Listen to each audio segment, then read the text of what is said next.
The first book of Samuel, otherwise called the first book of the Kings. Chapter 1. Now there was a certain man of Ramathaim Zophim, of Mount Ephraim, and his name was Elkanah, the son of Jeroam, the son of Elihu, the son of Tohu, the son of Zuph, and Ephrathite. And he had 2 wives. The name of one was Hannah, and the name of the other was Peninnah. And Peninnah had children, but Hannah had no children. And this man went up out of his city yearly to worship and to sacrifice unto the Lord of hosts in Shiloh. And the 2 sons of Eli, Hophni and Phinehas, the priests of the Lord, were there. And when the time was that Elkanah offered, he gave to Peninnah his wife, and to all her sons and her daughters portions. But unto Hannah he gave a worthy portion, for he loved Hannah, but the Lord had shut up her womb. And her adversary also provoked her sore, for to make her fret, because the Lord had shut up her womb.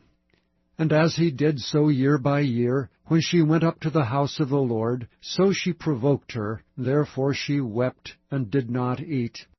Then said Elkanah her husband to her, Hannah, why weepest thou? And why eatest thou not? And why is thy heart grieved? Am not I better to thee than 10 sons? So Hannah rose up after they had eaten in Shiloh, and after they had drunk. Now Eli the priest sat upon a seat by a post of the temple of the Lord. And she was in bitterness of soul, and prayed unto the Lord, and wept sore. And she vowed a vow, and said, O Lord of hosts, if thou wilt indeed look on the affliction of thine handmaid, and remember me, and not forget thine handmaid, but will give unto thine handmaid a man-child, then I will give him unto the Lord all the days of his life, and there shall no razor come upon his head. And it came to pass, as she continued praying before the Lord, that Eli marked her mouth. Now Hannah she spake in her heart, only her lips moved, but her voice was not heard. Therefore Eli thought she had been drunken. And Eli said unto her, How long wilt thou be drunken? Put away thy wine from thee. And Hannah answered and said, No, my lord, I am a woman of a sorrowful spirit. I have drunk neither wine nor strong drink, but have poured out my soul before the Lord. Count not thine handmaid for a daughter of Belial, for out of the abundance of my complaint and grief have I spoken hitherto. Then Eli answered and said, Go in peace, and the God of Israel grant thee thy petition that thou hast asked of him. And she said, Let thine handmaid find grace in thy sight. So the woman went her way, and did eat, and her countenance was no more sad. And they rose up in the morning early, and worshipped before the Lord, and returned, and came to their house to Ramah. And Elkanah knew Hannah his wife, and the Lord remembered her. Wherefore it came to pass, when the time was come about after Hannah had conceived, that she bare a son, and called his name Samuel, saying, Because I have asked him of the Lord. And the man Elkanah and all his house went up to offer unto the Lord the yearly sacrifice and his vow.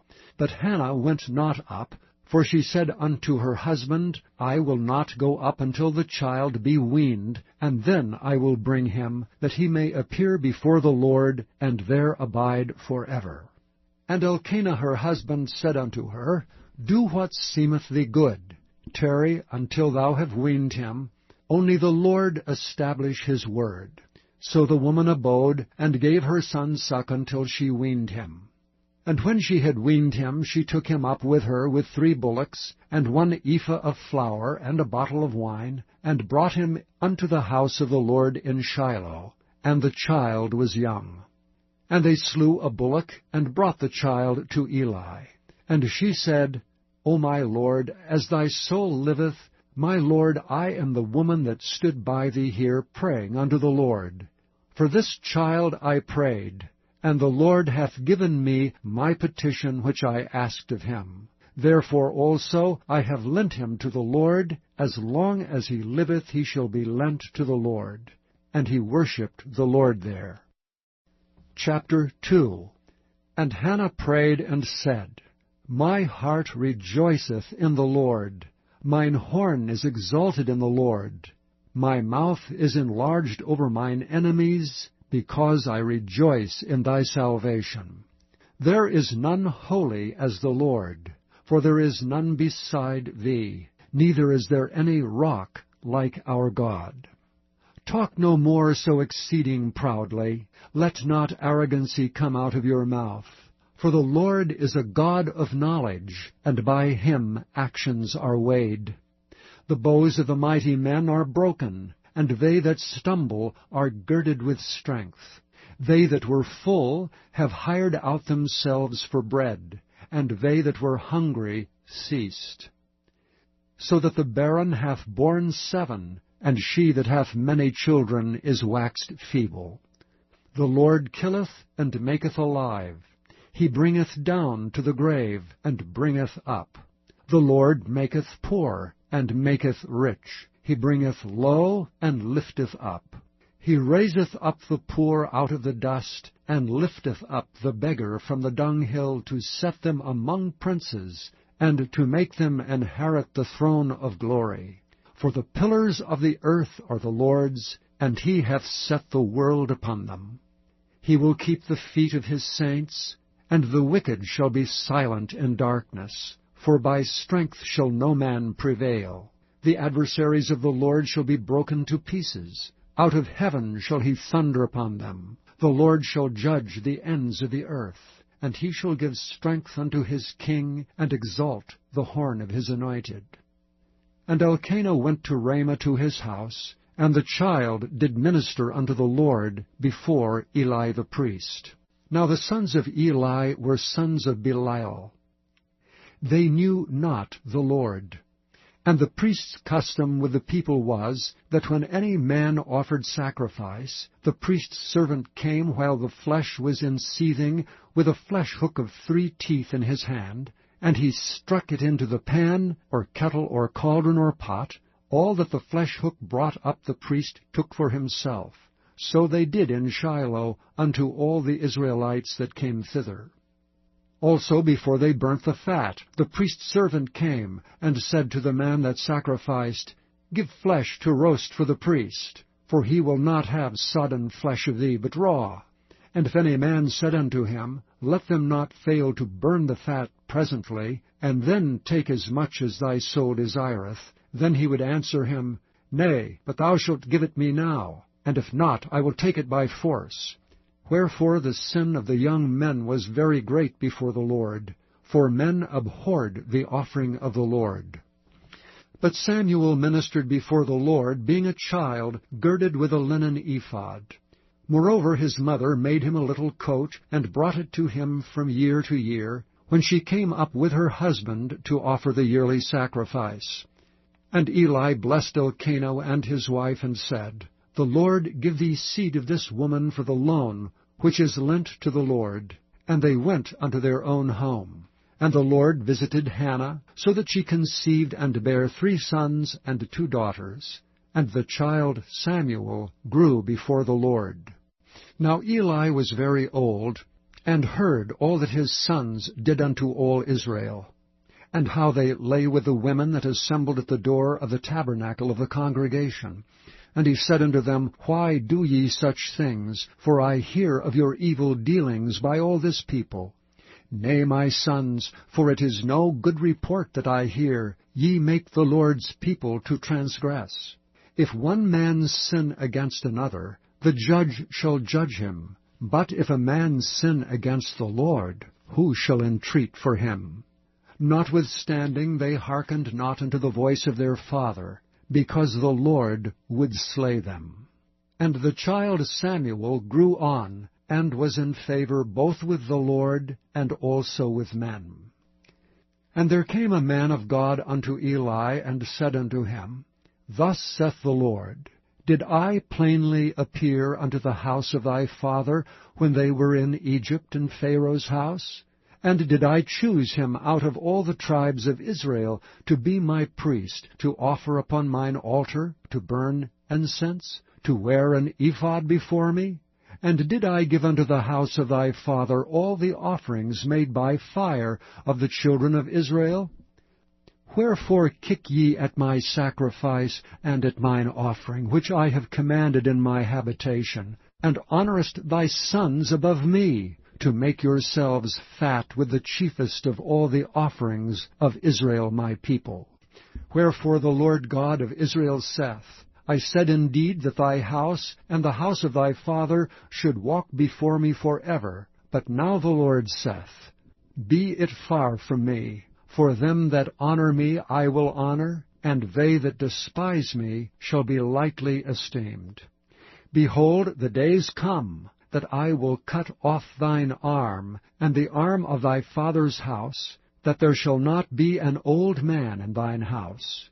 And thou shalt see an enemy in my habitation, and all the wealth which God shall give Israel, and there shall not be an old man in thine house forever.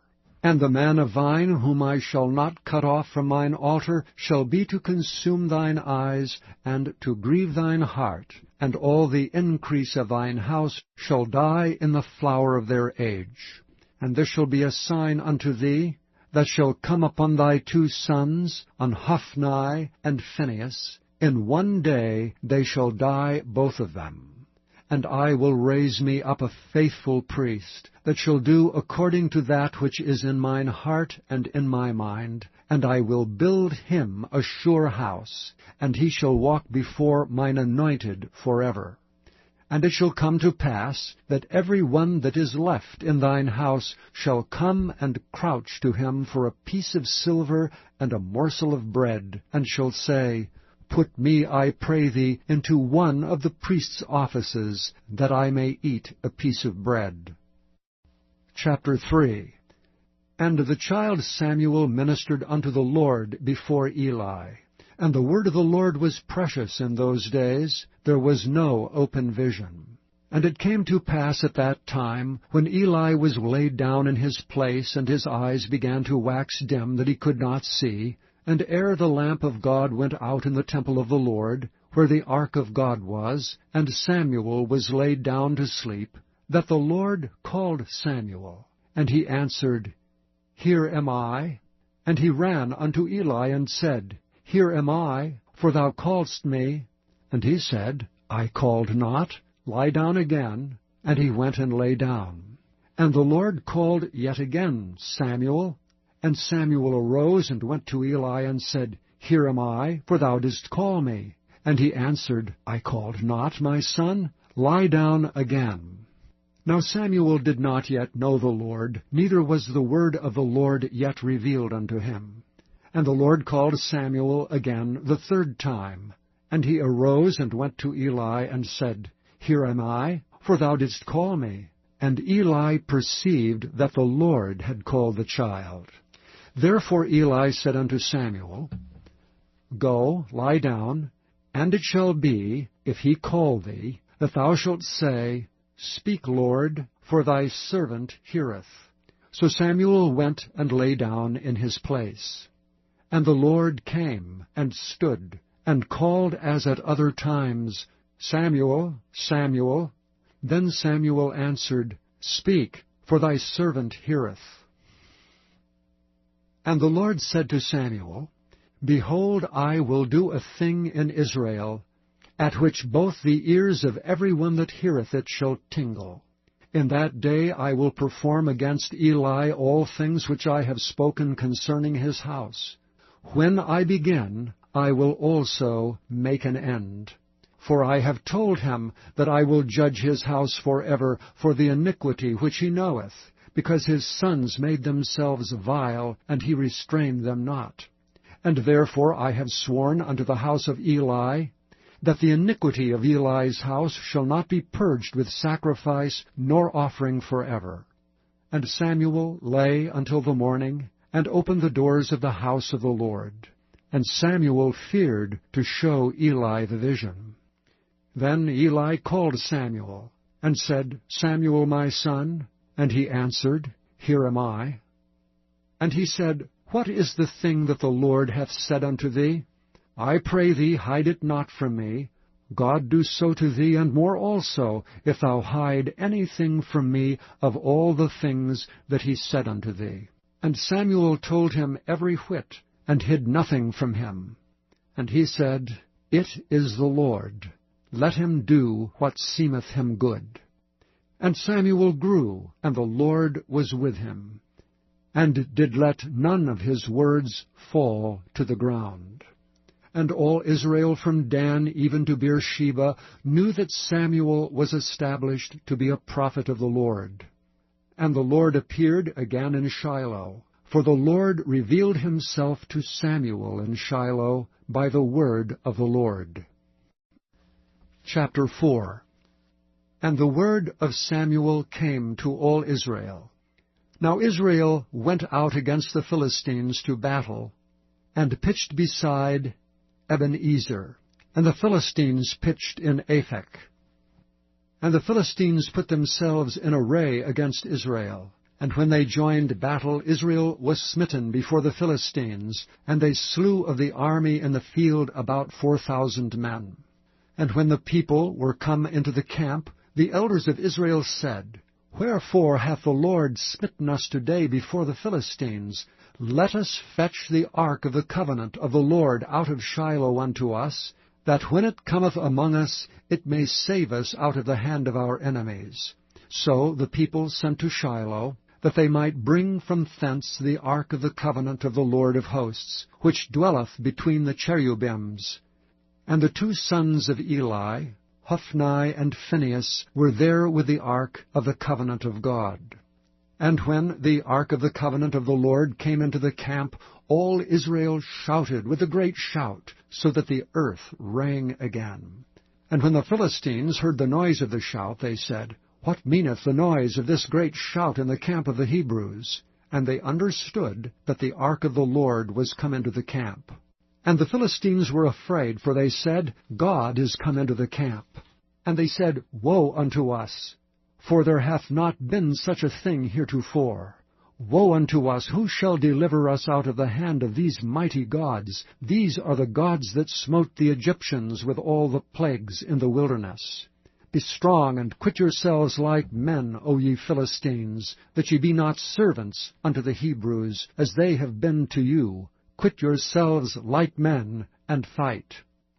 And the Philistines fought, and Israel was smitten, and they fled every man into his tent. And there was a very great slaughter, for there fell of Israel 30,000 footmen. And the ark of God was taken, and the two sons of Eli, Hophni and Phinehas, were slain. And there ran a man of Benjamin out of the army, and came to Shiloh the same day, with his clothes rent, and with earth upon his head. And when he came, lo, Eli sat upon a seat by the wayside watching, for his heart trembled for the ark of God. And when the man came into the city, and told it, all the city cried out. And when Eli heard the noise of the crying, he said, What meaneth the noise of this tumult? And the man came in hastily, and told Eli. Now Eli was 98 years old, and his eyes were dim that he could not see. And the man said unto Eli, I am he that came out of the army, and I fled today out of the army. And he said, What is there done, my son? And the messenger answered and said, Israel is fled before the Philistines, and there hath been also a great slaughter among the people, and thy two sons also, Hophni and Phinehas, are dead, and the ark of God is taken. And it came to pass, when he made mention of the ark of God, that he fell from off the seat backward by the side of the gate, and his neck brake, and he died. For he was an old man, and heavy, and he had judged Israel 40 years. And his daughter-in-law, Phinehas' wife, was with child, near to be delivered. And when she heard the tidings that the ark of God was taken, and that her father-in-law and her husband were dead, she bowed herself and travailed, for her pains came upon her. And about the time of her death, the women that stood by her said unto her, Fear not, for thou hast borne a son. But she answered not, neither did she regard it. And she named the child Ichabod, saying, The glory is departed from Israel, because the ark of God was taken, and because of her father-in-law and her husband. And she said, The glory is departed from Israel, for the ark of God is taken. Chapter 5. And the Philistines took the ark of God, and brought it from Ebenezer unto Ashdod.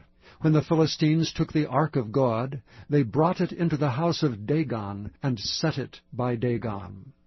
And when they of Ashdod arose early on the morrow, behold, Dagon was fallen upon his face to the earth before the ark of the Lord. And they took Dagon, and set him in his place again.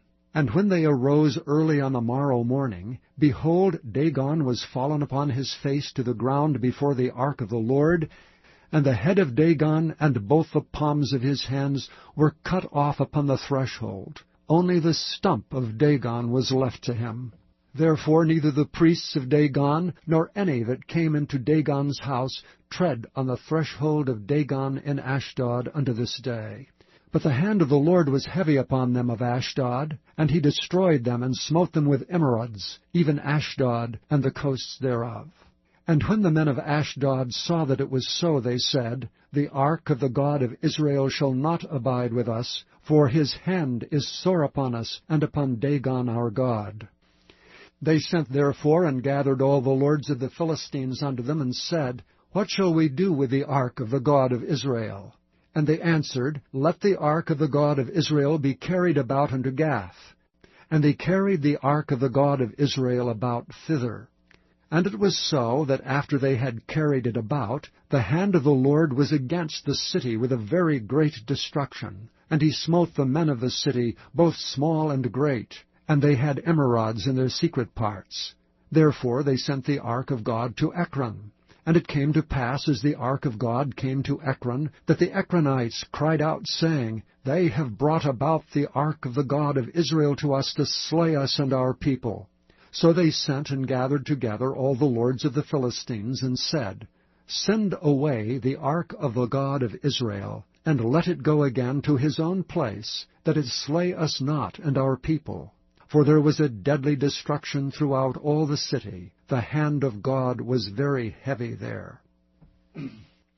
And the men that died not were smitten with the emerods, and the cry of the city went up to heaven. Chapter 6. And the ark of the Lord was in the country of the Philistines 7 months. And the Philistines called for the priests and the diviners, saying, What shall we do to the ark of the Lord? Tell us wherewith we shall send it to his place. And they said, If ye send away the ark of the God of Israel, send it not empty, but in any wise return him a trespass offering. Then ye shall be healed, and it shall be known to you why his hand is not removed from you. Then said they, What shall be the trespass offering which we shall return to him?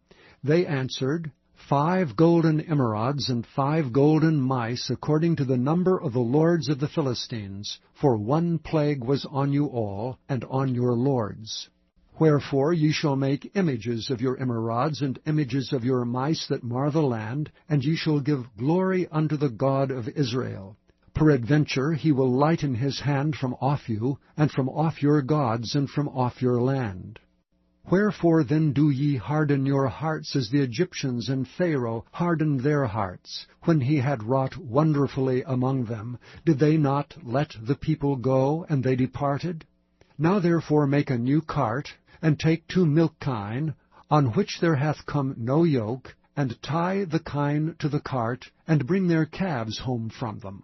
And take the ark of the Lord, and lay it upon the cart, and put the jewels of gold, which ye return him for a trespass offering, in a coffer by the side thereof, and send it away that it may go. And see if it goeth up by the way of his own coast to Bethshemesh, then he hath done us this great evil. But if not, we shall know that it is not his hand that smote us, it was a chance that happened to us. And the men did so. and took 2 milk kine, and tied them to the cart, and shut up their calves at home. And they laid the ark of the Lord upon the cart, and the coffer with the mice of gold, and the images of their emerods. Kine took the straight way to the way of Bethshemesh, and went along the highway, lowing as they went, and turned not aside to the right hand or to the left. And the lords of the Philistines went after them unto the borders of Bethshemesh. And they of Bethshemesh were reaping their wheat harvest in the valley. And they lifted up their eyes, and saw the ark, and rejoiced to see it. And the cart came into the field of Joshua, a Bethshemite, and stood there, where there was a great stone. And they clave the wood of the cart, and offered the kine a burnt offering unto the Lord.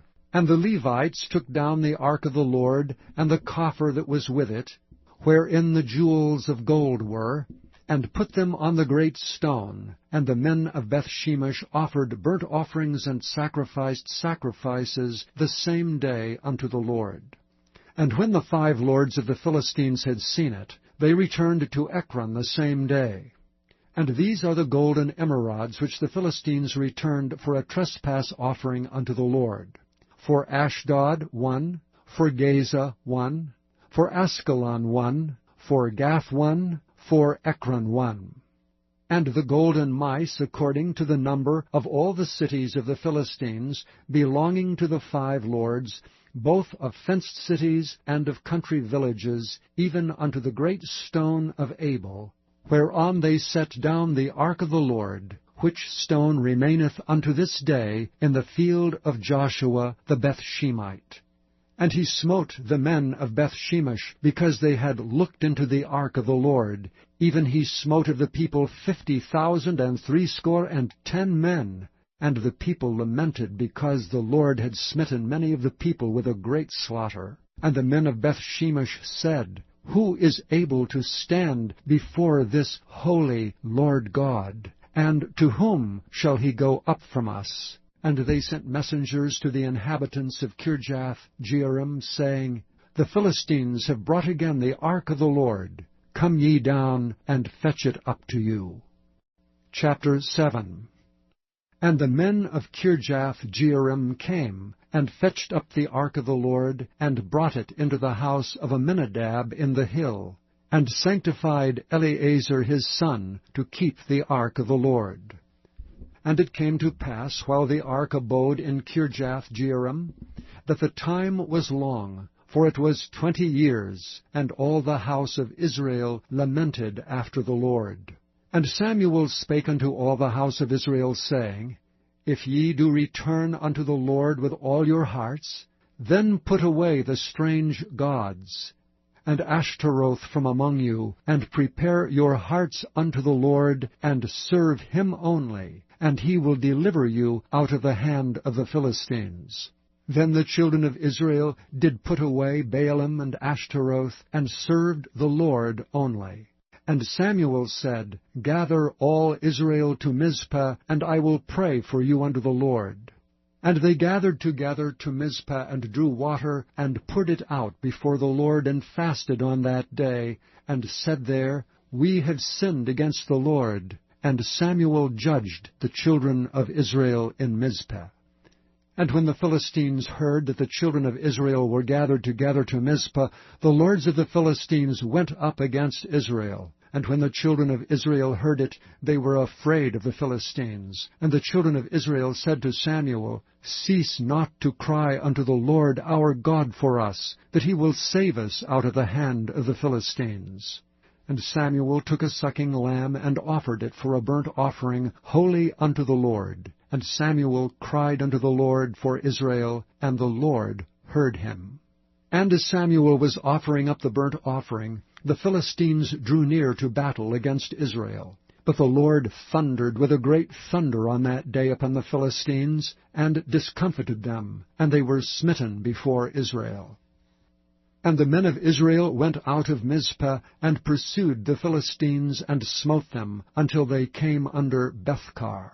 Then Samuel took a stone, and set it between Mizpah and Shen, and called the name of it Ebenezer, saying, Hitherto hath the Lord helped us. So the Philistines were subdued, and they came no more into the coast of Israel, and the hand of the Lord was against the Philistines all the days of Samuel. And the cities which the Philistines had taken from Israel were restored to Israel, from Ekron even unto Gath. And the coast thereof did Israel deliver out of the hands of the Philistines. And there was peace between Israel and the Amorites. And Samuel judged Israel all the days of his life. And he went from year to year in circuit to Bethel and Gilgal and Mizpah, and judged Israel in all those places. And his return was to Ramah, for there was his house, and there he judged Israel, and there he built an altar unto the Lord. Chapter 8. And it came to pass, when Samuel was old, that he made his sons judges over Israel. Now the name of his firstborn was Joel, and the name of his second Abiah. They were judges in Beersheba. And his sons walked not in his ways, but turned aside after lucre, and took bribes, and perverted judgment. Then all the elders of Israel gathered themselves together, and came to Samuel unto Ramah, and said unto him, Behold, thou art old, and thy sons walk not in thy ways. Now make us a king to judge over us like all the nations. But the thing displeased Samuel when they said, Give us a king to judge us. And Samuel prayed unto the Lord. And the Lord said unto Samuel, Hearken unto the voice of the people in all that they say unto thee, for they have not rejected thee, but they have rejected me, that I should not reign over them.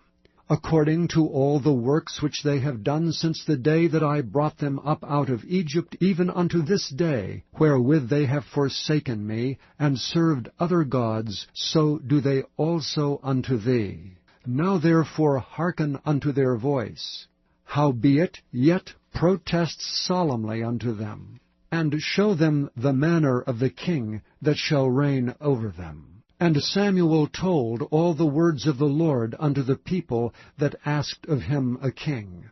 And he said, This will be the manner of the king that shall reign over you. He will take your sons, and appoint them for himself for his chariots, and to be his horsemen, and some shall run before his chariots.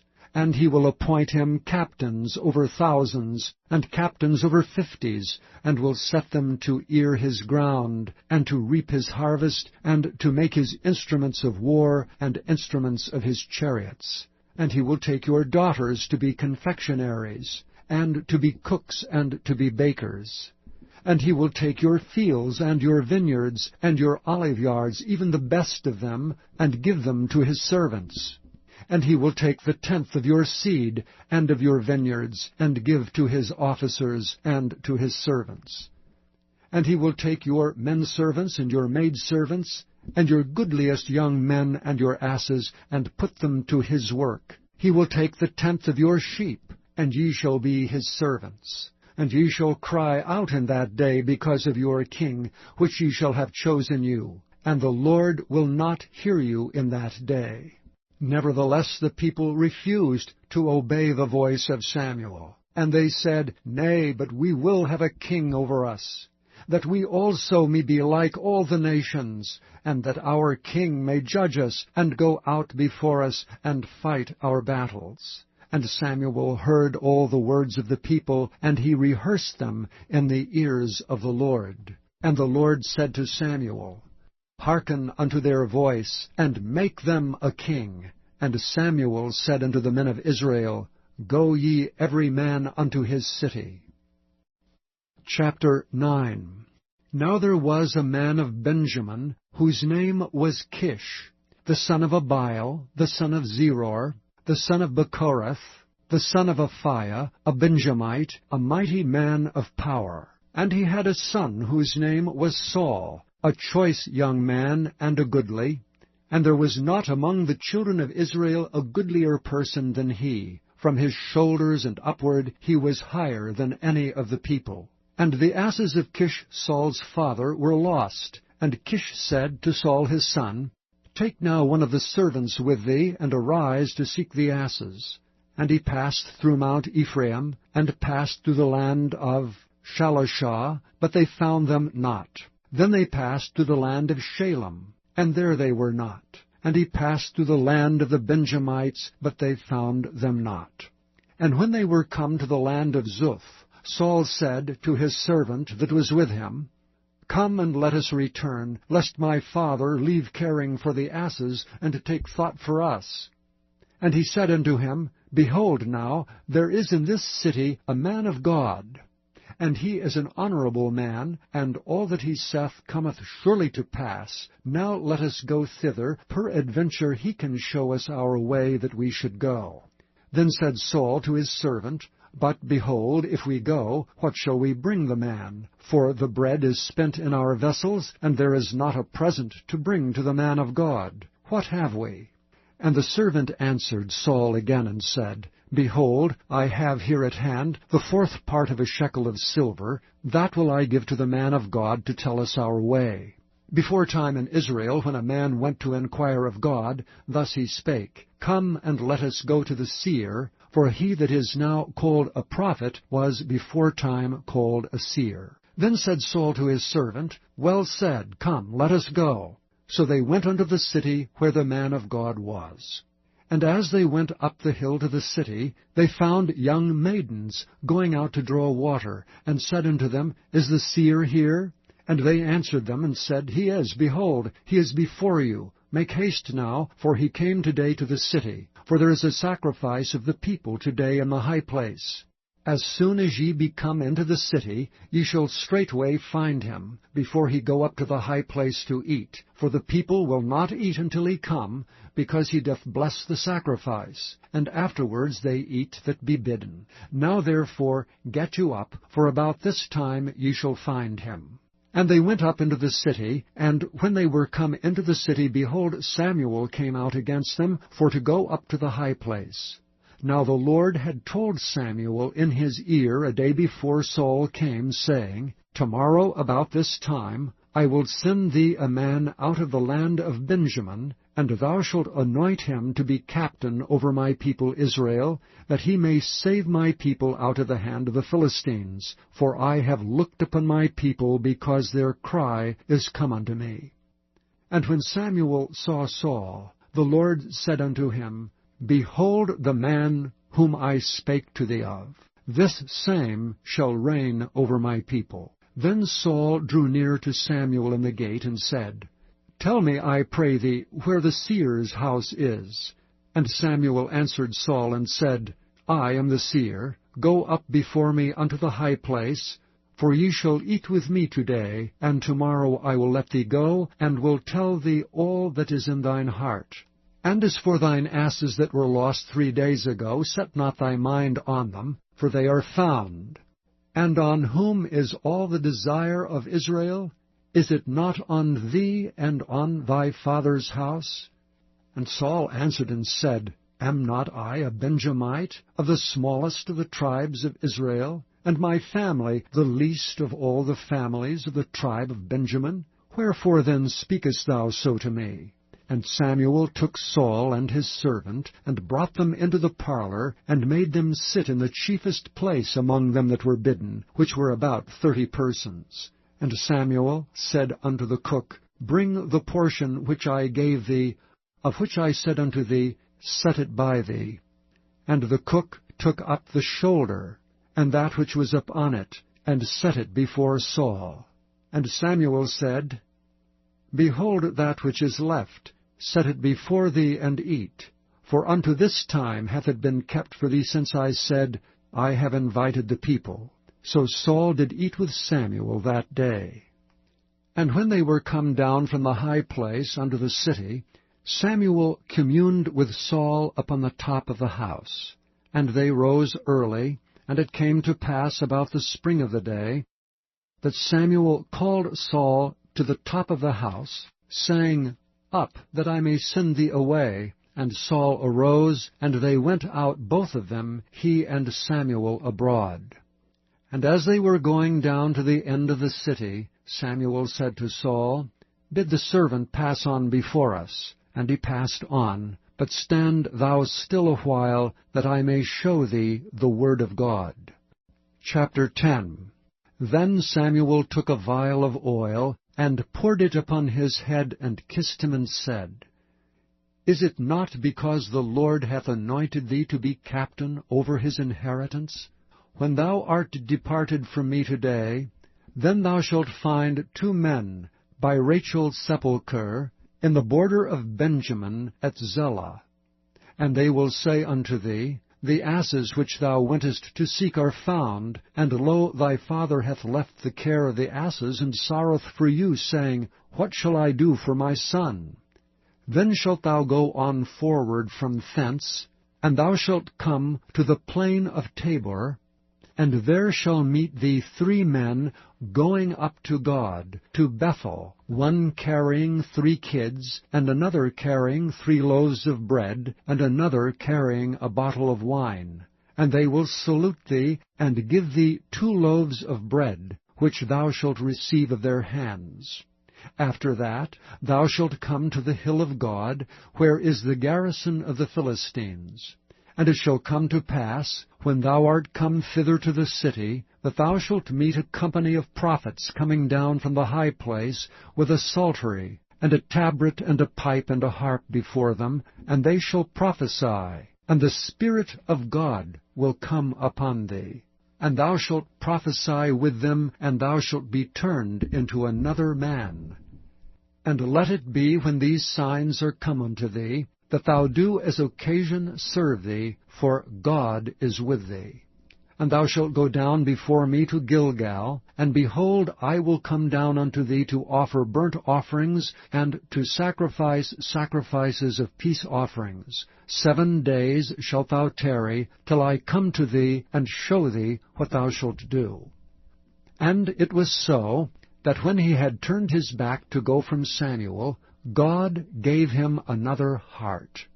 And all those signs came to pass that day. And when they came thither to the hill, behold, a company of prophets met him. And the Spirit of God came upon him, and he prophesied among them. And it came to pass, when all that knew him beforetime saw that, behold, he prophesied among the prophets, then the people said one to another, What is this that is come unto the son of Kish? Is Saul also among the prophets? And one of the same place answered and said, But who is their father? Therefore it became a proverb, Is Saul also among the prophets? And when he had made an end of prophesying, he came to the high place. And Saul's uncle said unto him and to his servant, Whither went ye? And he said, To seek the asses, and when we saw that they were nowhere, we came to Samuel. And Saul's uncle said, Tell me, I pray thee, what Samuel said unto you. And Saul said unto his uncle, He told us plainly that the asses were found, but of the matter of the kingdom whereof Samuel spake, he told him not. And Samuel called the people together unto the Lord to Mizpah, and said unto the children of Israel, Thus saith the Lord God of Israel, I brought up Israel out of Egypt, and delivered you out of the hand of the Egyptians, and out of the hand of all kingdoms, and of them that oppressed you. And ye have this day rejected your God, who himself saved you out of all your adversities and your tribulations. And ye have said unto him, Nay, but set a king over us.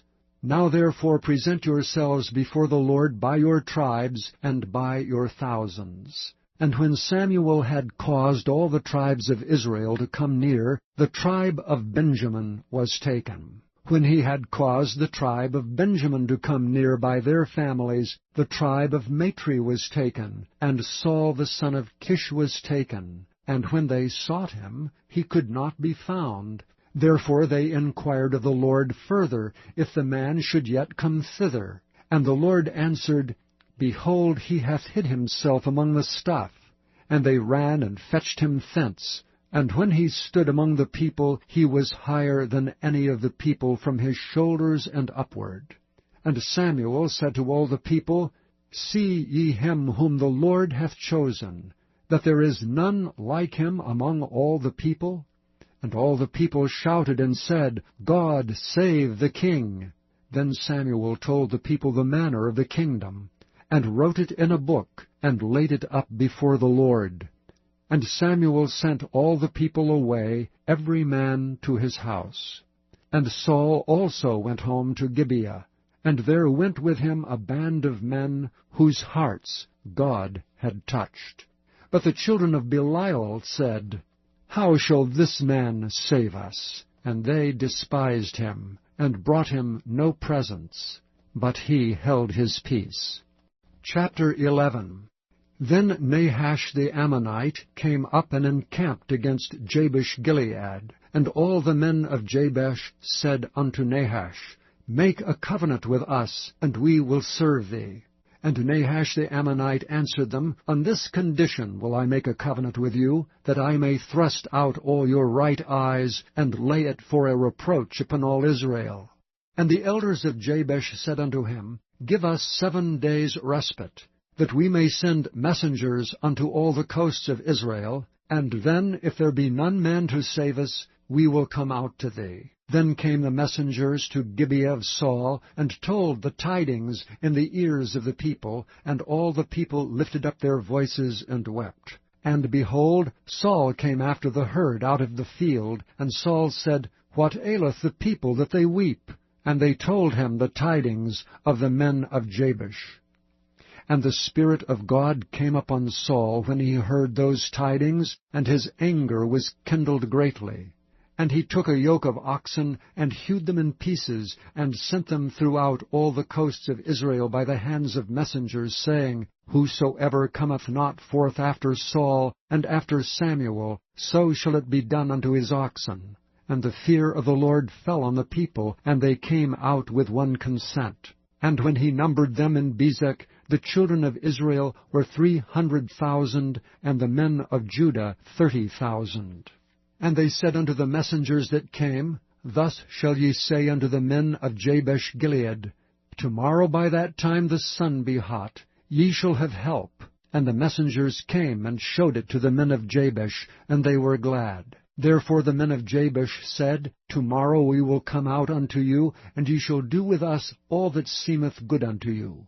And it was so on the morrow, that Saul put the people in 3 companies, and they came into the midst of the host in the morning watch, and slew the Ammonites until the heat of the day. And it came to pass that they which remained were scattered, so that 2 of them were not left together. And the people said unto Samuel, Who is he that said, Shall Saul reign over us? Bring the men, that we may put them to death.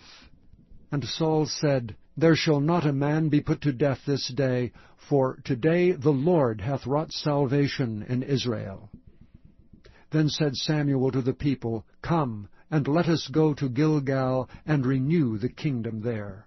And all the people went to Gilgal. And there they made Saul king before the Lord in Gilgal, and there they sacrificed sacrifices of peace offerings before the Lord. And there Saul and all the men of Israel rejoiced greatly. Chapter 12.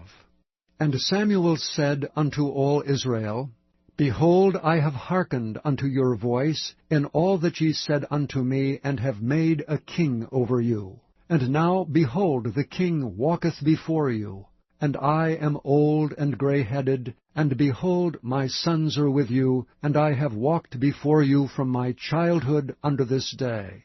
Behold, here I am, witness against me before the Lord and before his anointed.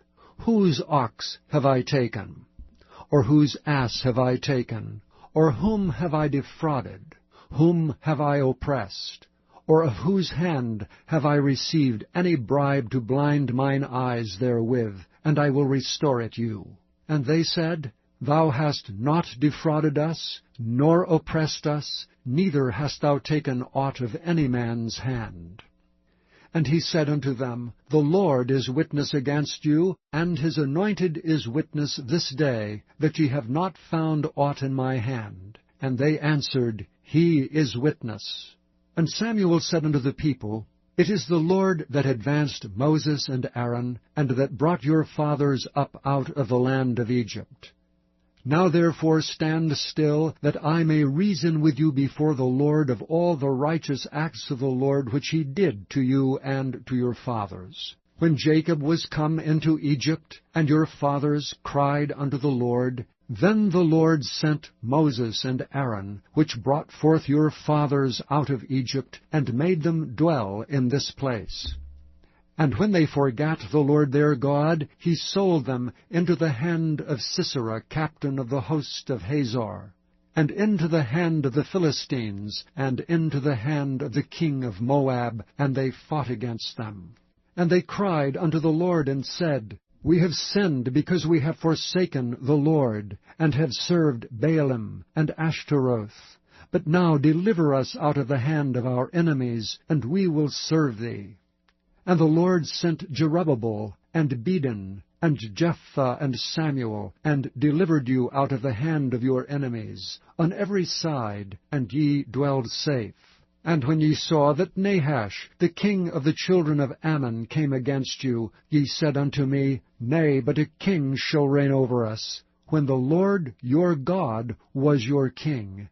Now therefore behold the king whom ye have chosen, and whom ye have desired, and behold, the Lord hath set a king over you. If ye will fear the Lord, and serve him, and obey his voice, and not rebel against the commandment of the Lord, then shall both ye and also the king that reigneth over you continue, following the Lord your God.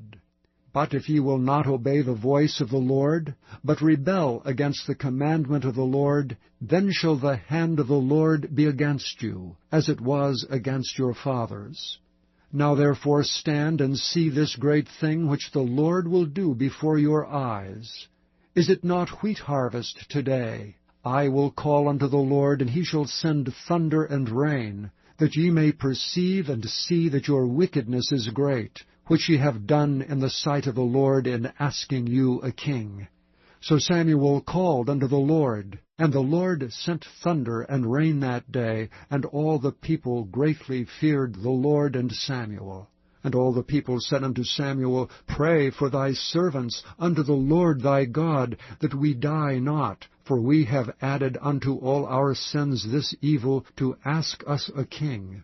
And Samuel said unto the people, Fear not. Ye have done all this wickedness, yet turn not aside from following the Lord, but serve the Lord with all your heart. And turn ye not aside, for then should ye go after vain things, which cannot profit nor deliver, for they are vain. For the Lord will not forsake his people for his great name's sake, because it hath pleased the Lord to make you his people. Moreover, as for me, God forbid that I should sin against the Lord in ceasing to pray for you. But I will teach you the good and the right way. Only fear the Lord, and serve him in truth with all your heart. For consider how great things he hath done for you. But if ye shall still do wickedly, ye shall be consumed, both ye and your king. Chapter 13. Saul reigned 1 year, and when he had reigned 2 years over Israel, Saul chose him 3,000 men of Israel, whereof 2,000 were with Saul in Michmash and in Mount Bethel, and 1,000 were with Jonathan in Gibeah of Benjamin. And the rest of the people he sent every man to his tent. And Jonathan smote the garrison of the Philistines that was in Geba, and the Philistines heard of it. And Saul blew the trumpet throughout all the land, saying, Let the Hebrews hear. And all Israel heard say that Saul had smitten a garrison of the Philistines, and that Israel also was had in abomination with the Philistines. And the people were called together after Saul to Gilgal. And the Philistines gathered themselves together to fight with Israel, 30,000 chariots and 6,000 horsemen, and people as the sand which is on the seashore in multitude. And they came up and pitched in Michmash eastward from Bethaven. When the men of Israel saw that they were in a strait, for the people were distressed, then the people did hide themselves in caves, and in thickets, and in rocks, and in high places, and in pits. And some of the Hebrews went over Jordan to the land of Gad and Gilead. As for Saul, he was yet in Gilgal, and all the people followed him trembling. And he tarried 7 days, according to the set time that Samuel had appointed. But Samuel came not to Gilgal, and the people were scattered from him. And Saul said, Bring hither a burnt offering to me, and peace offerings. And he offered the burnt offering. And it came to pass that as soon as he had made an end of offering the burnt offering, behold, Samuel came, and Saul went out to meet him, that he might salute him. And Samuel said, What hast thou done? And Saul said, Because I saw that the people were scattered from me, and that thou camest not within the days appointed, and that the Philistines gathered themselves together at Michmash, therefore said I, The Philistines will come down now upon me to Gilgal, and I have not made supplication unto the Lord. I forced myself therefore, and offered a burnt offering. And Samuel said to Saul, Thou hast done foolishly. Thou hast not kept the commandment of the Lord thy God, which he commanded thee, for now would the Lord have established thy kingdom upon Israel forever. But now thy kingdom shall not continue. The Lord hath sought him a man after his own heart, and the Lord hath commanded him to be captain over his people, because thou hast not kept that which the Lord commanded thee. And Samuel arose and gat him up from Gilgal unto Gibeah of Benjamin. And Saul numbered the people that were present with him about 600 men. And Saul and Jonathan his son, and the people that were present with him, abode in Gibeah of Benjamin. But the Philistines encamped in Michmash. And the spoilers came out of the camp of the Philistines in 3 companies. 1 company turned unto the way that leadeth to Ophrah, unto the land of Shual. And another company turned the way to Beth-horon. And another company turned to the way of the border that looketh to the valley of Zeboim, toward the wilderness. Now there was no smith found throughout all the land of Israel. For the Philistines said, Lest the Hebrews make them swords or spears. But all the Israelites went down to the Philistines to sharpen every man his share, and his coulter, and his axe, and his mattock. Yet they had a file for the mattocks, and for the coulters, and for the forks, and for the axes, and to sharpen the goads. So it came to pass in the day of battle, that there was neither sword nor spear found in the hand of any of the people that were with Saul and Jonathan, but with Saul and with Jonathan his son was there found. And the garrison of the Philistines went out to the passage of Michmash. Chapter 14. Now it came to pass upon a day that Jonathan the son of Saul said unto the young man that bare his armor, Come and let us go over to the Philistines' garrison, that is on the other side. But he told not his father. And Saul tarried in the uttermost part of Gibeah, under a pomegranate tree, which is in Migron. And the people that were with him were about 600 men. And Ahiah the son of Ahitub, Ichabod's brother, the son of Phinehas, the son of Eli, the Lord's priest in Shiloh, wearing an ephod. And the people knew not that Jonathan was gone. And between the passages by which Jonathan sought to go over unto the Philistines' garrison, there was a sharp rock on the one side, and a sharp rock on the other side.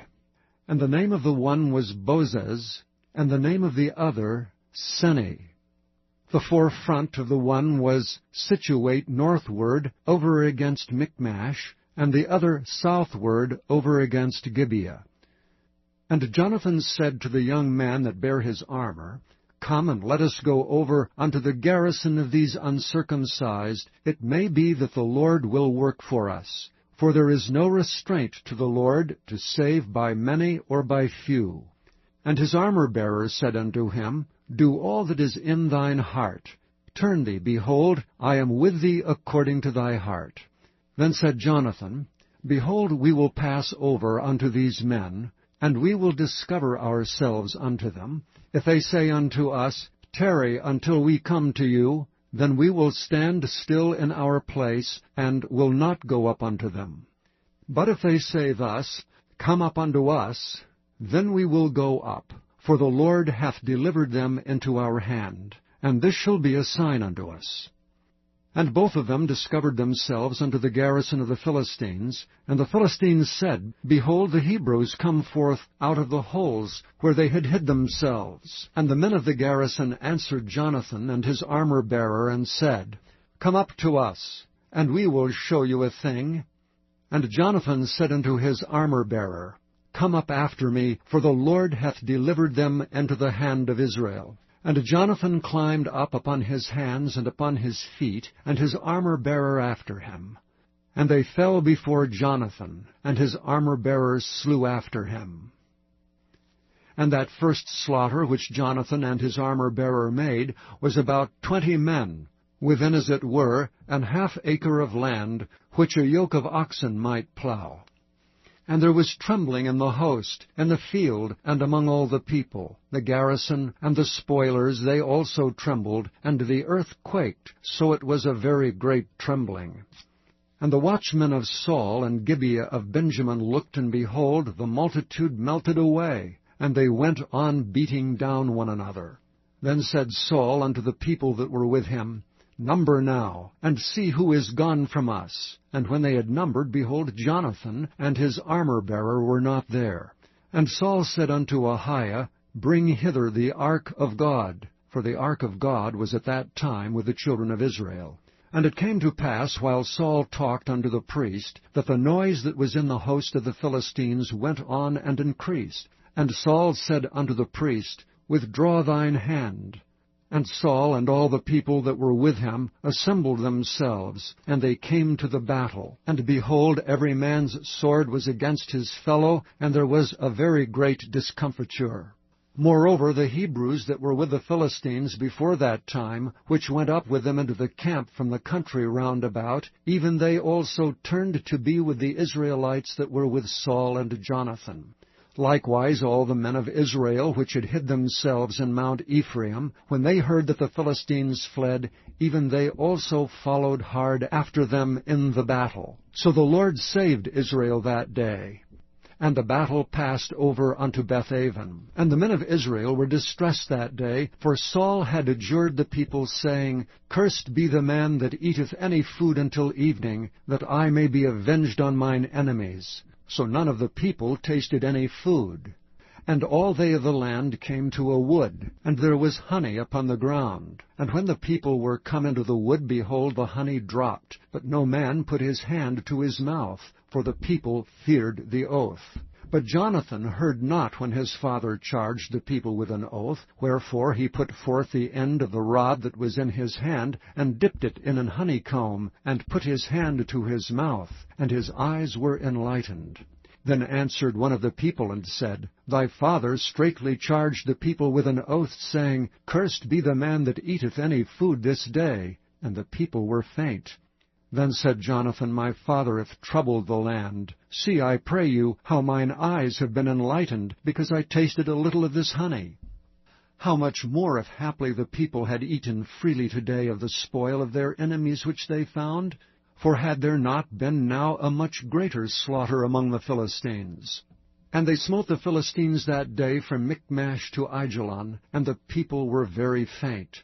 And the people flew upon the spoil, and took sheep and oxen and calves, and slew them on the ground, and the people did eat them with the blood. Then they told Saul, saying, Behold, the people sin against the Lord, in that they eat with the blood.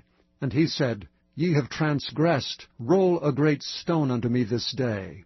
And Saul said, Disperse yourselves among the people, and say unto them, Bring me hither every man his ox and every man his sheep, and slay them here and eat, and sin not against the Lord in eating with the blood.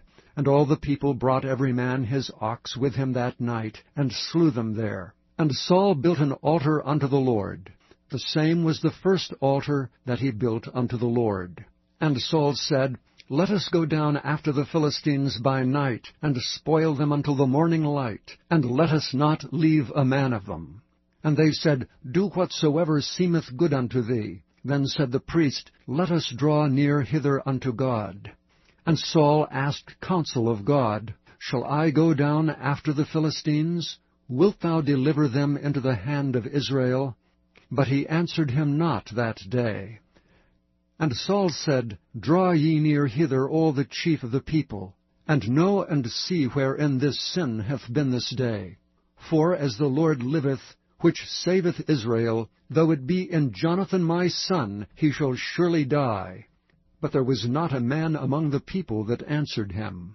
Then said he unto all Israel, Be ye on one side, and I and Jonathan my son will be on the other side. And the people said unto Saul, Do what seemeth good unto thee. Therefore Saul said unto the Lord God of Israel, Give a perfect lot. And Saul and Jonathan were taken, but the people escaped.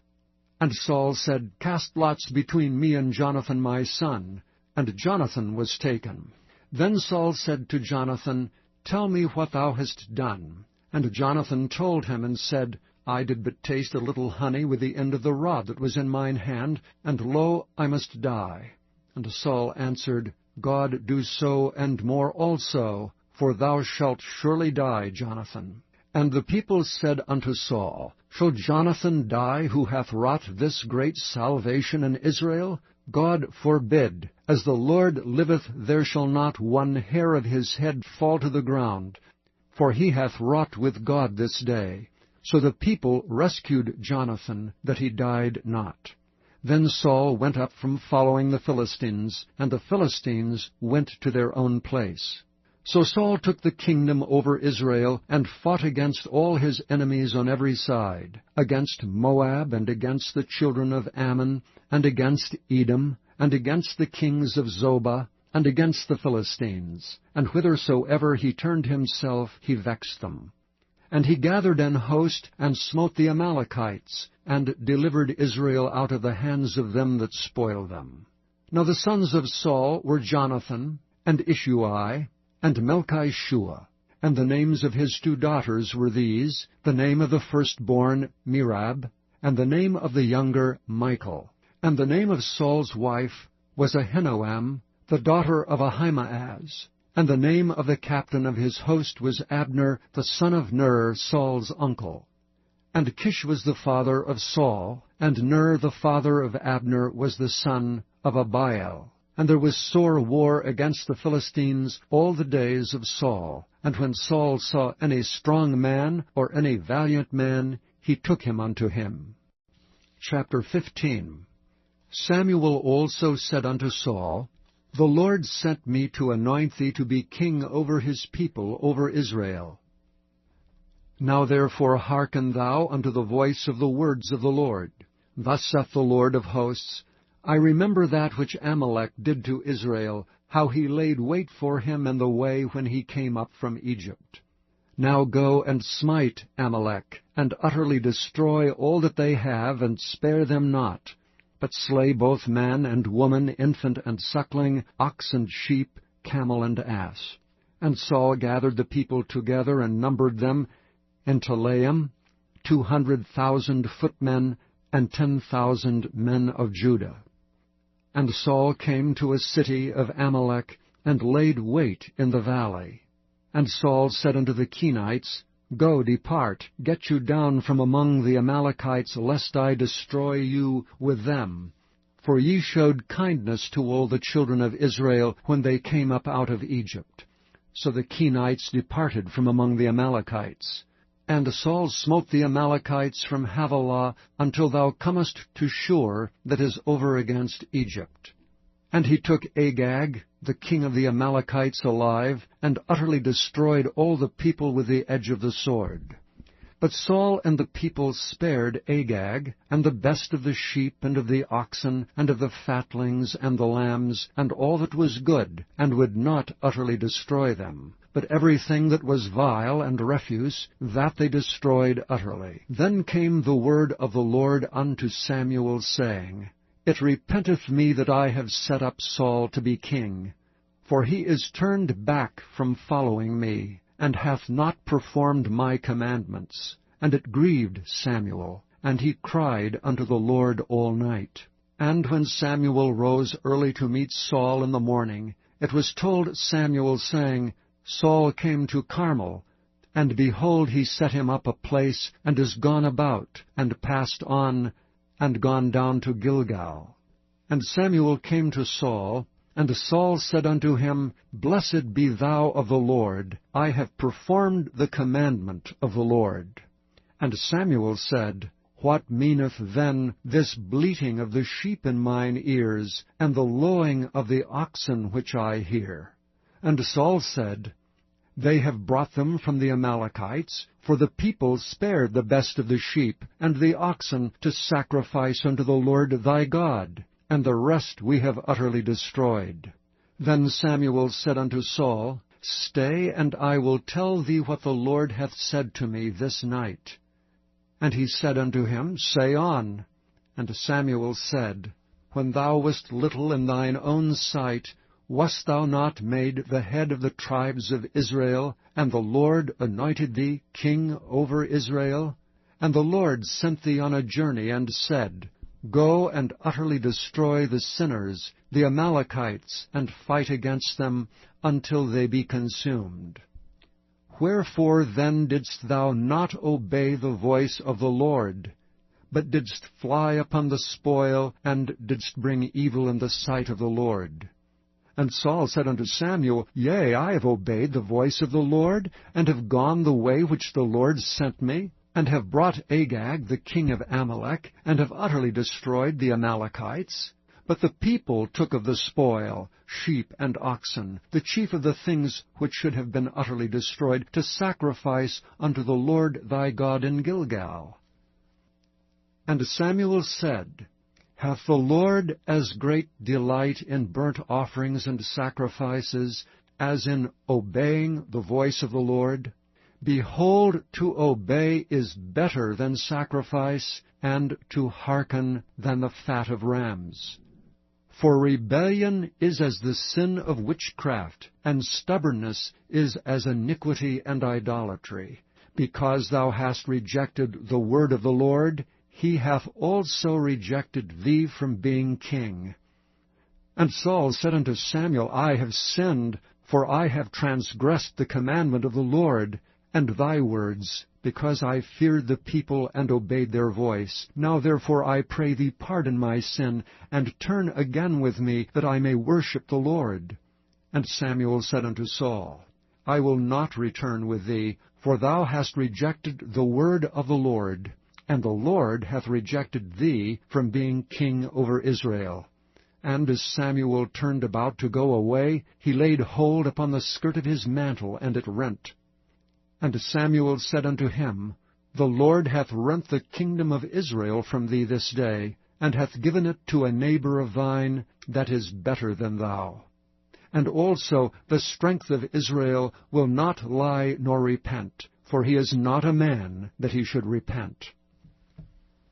Then he said, I have sinned, yet honor me now, I pray thee, before the elders of my people, and before Israel, and turn again with me, that I may worship the Lord thy God. So Samuel turned again after Saul, and Saul worshipped the Lord.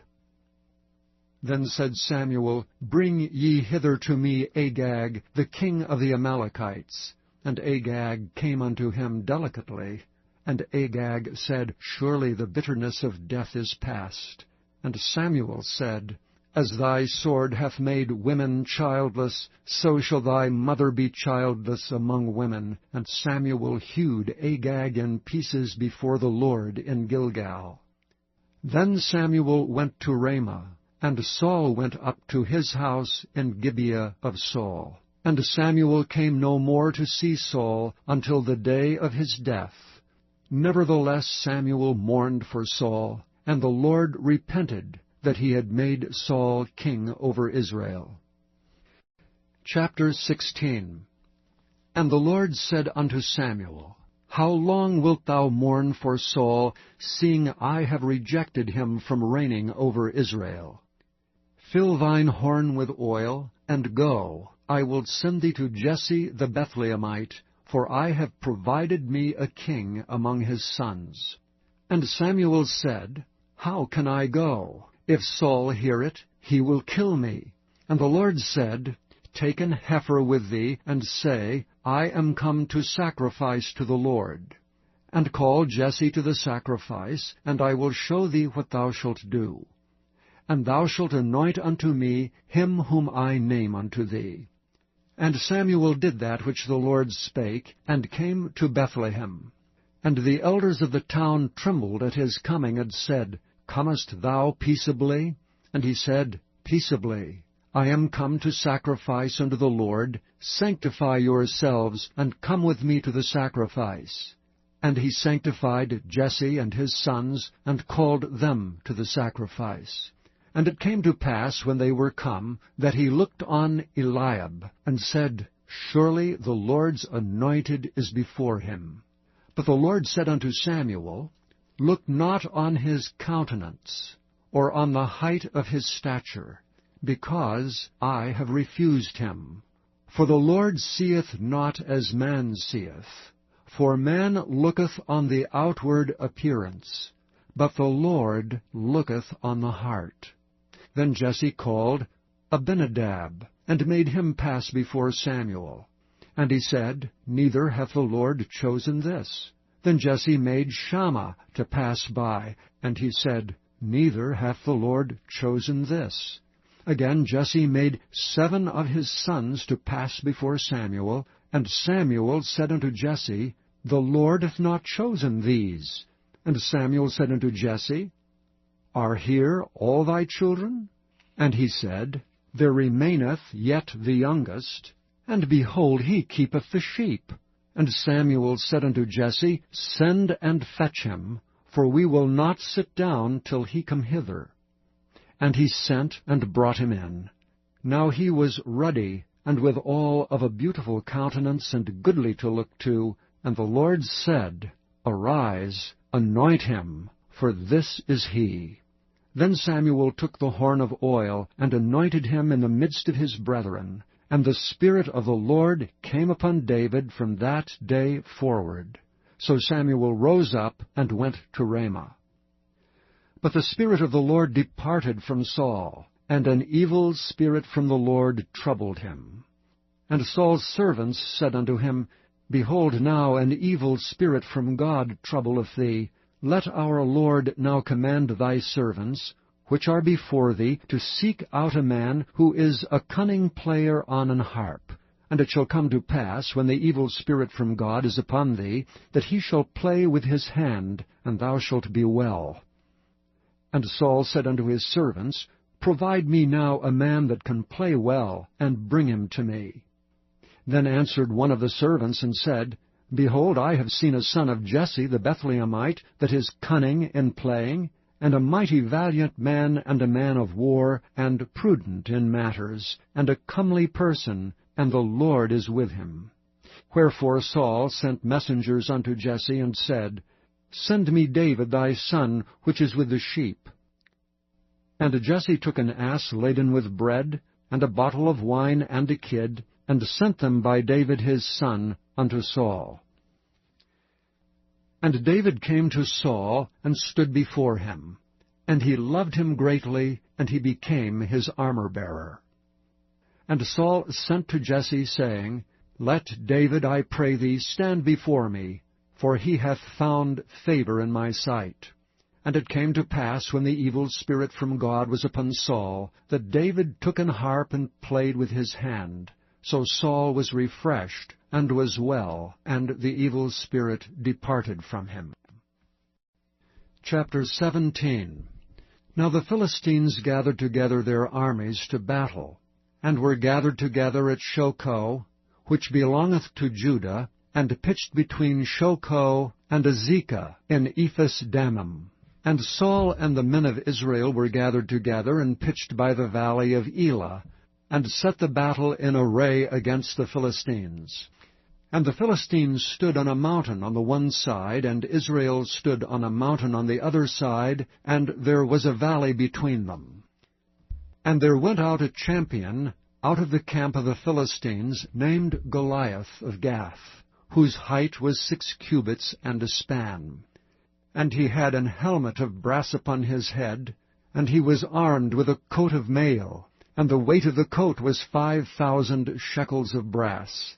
And he had greaves of brass upon his legs, and a target of brass between his shoulders. And the staff of his spear was like a weaver's beam, and his spear's head weighed 600 shekels of iron, and one bearing a shield went before him. And he stood and cried unto the armies of Israel, and said unto them, Why are ye come out to set your battle in array? Am not I a Philistine, and ye servants to Saul? Choose you a man for you, and let him come down to me. If he be able to fight with me, and to kill me, then will we be your servants. But if I prevail against him, and kill him, then shall ye be our servants, and serve us. And the Philistines said, I defy the armies of Israel this day. Give me a man, that we may fight together. When Saul and all Israel heard those words of the Philistine, they were dismayed and greatly afraid.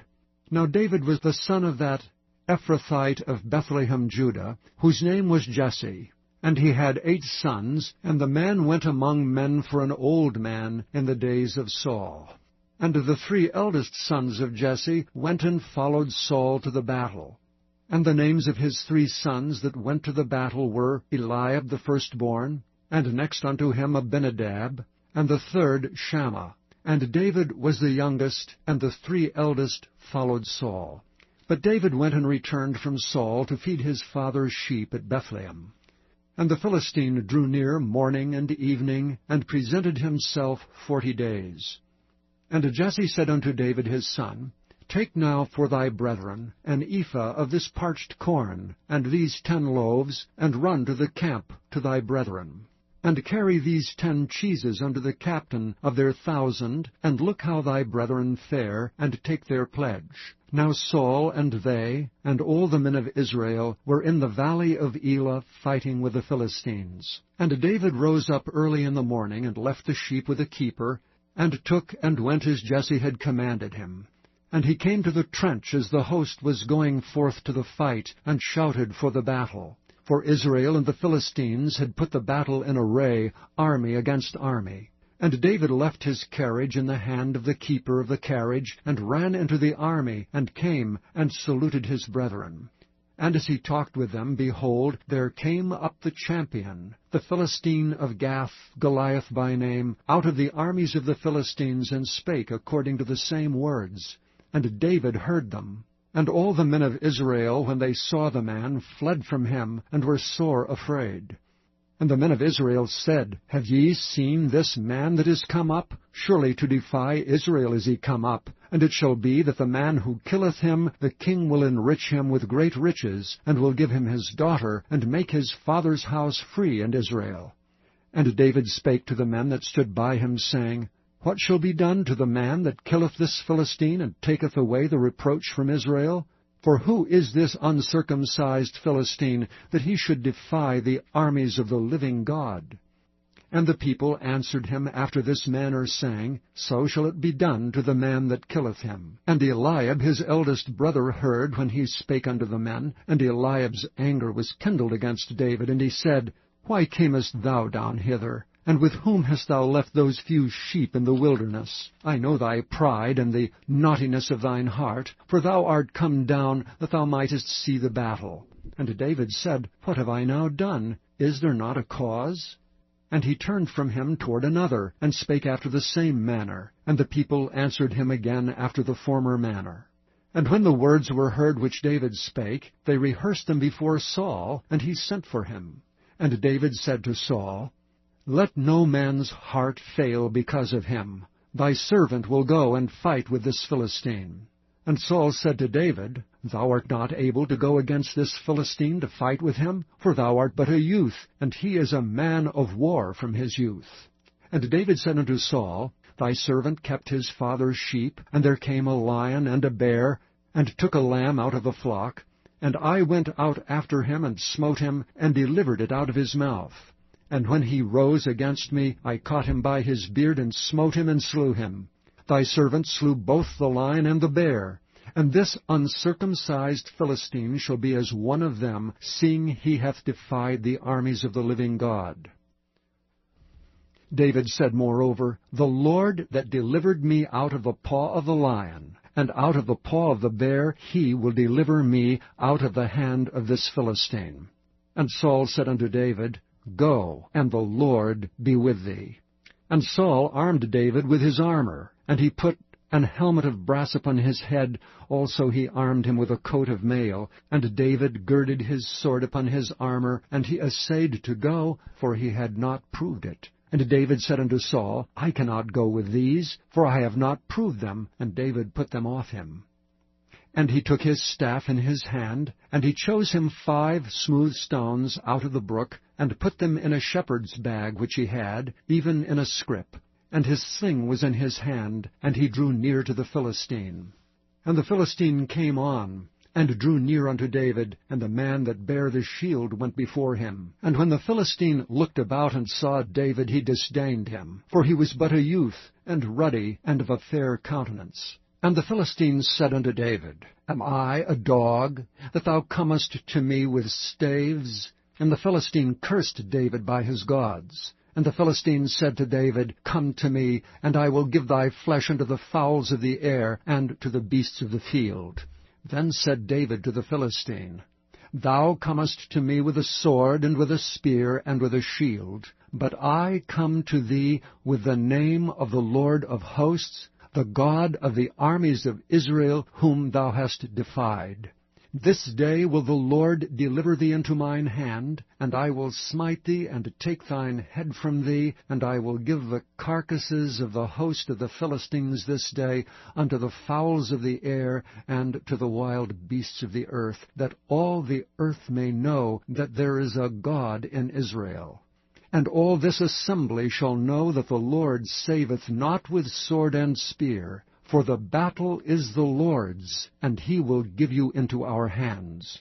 And it came to pass, when the Philistine arose and came and drew nigh to meet David, that David hasted and ran toward the army to meet the Philistine. And David put his hand in his bag, and took thence a stone, and slang it, and smote the Philistine in his forehead, that the stone sunk into his forehead, and he fell upon his face to the earth. So David prevailed over the Philistine with a sling and with a stone, and smote the Philistine, and slew him. But there was no sword in the hand of David. Therefore David ran, and stood upon the Philistine, and took his sword, and drew it out of the sheath thereof, and slew him, and cut off his head therewith. And when the Philistines saw their champion was dead, they fled. And the men of Israel and of Judah arose and shouted, and pursued the Philistines until thou come to the valley, and to the gates of Ekron.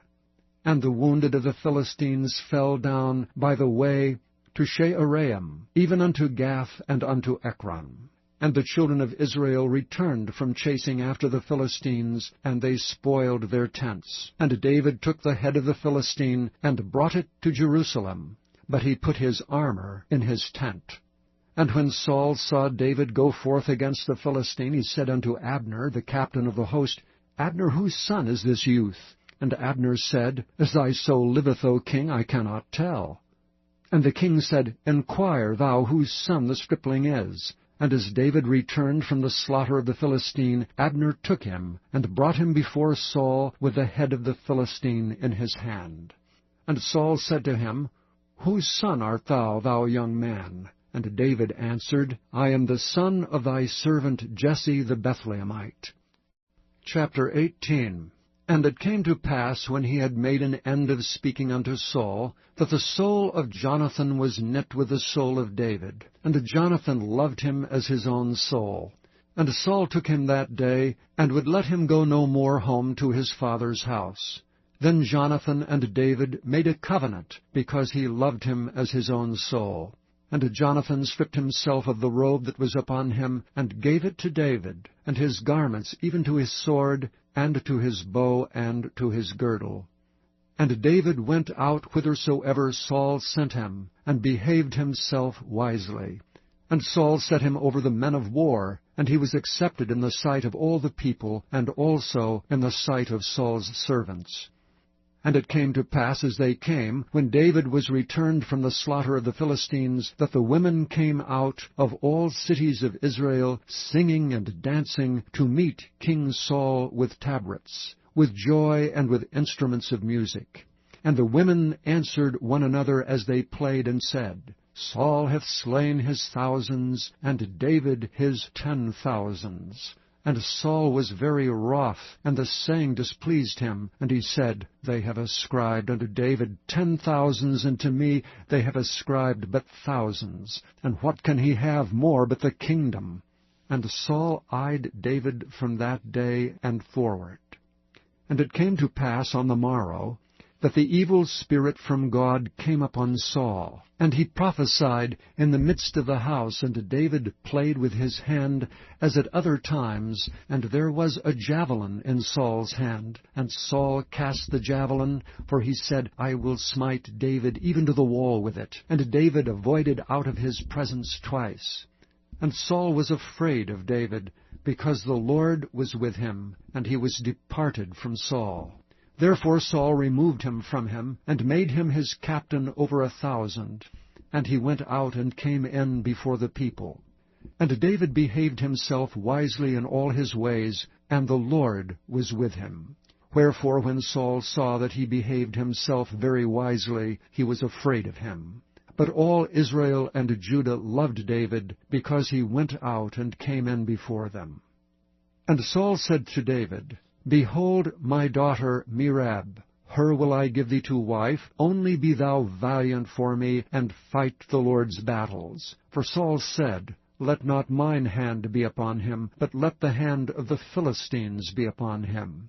And David said unto Saul, Who am I? And what is my life or my father's family in Israel, that I should be son-in-law to the king?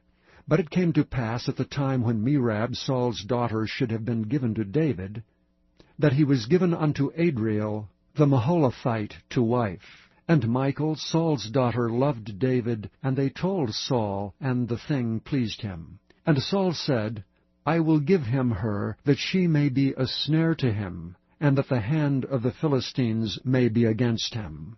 Wherefore Saul said to David, Thou shalt this day be my son-in-law, in the one of the twain.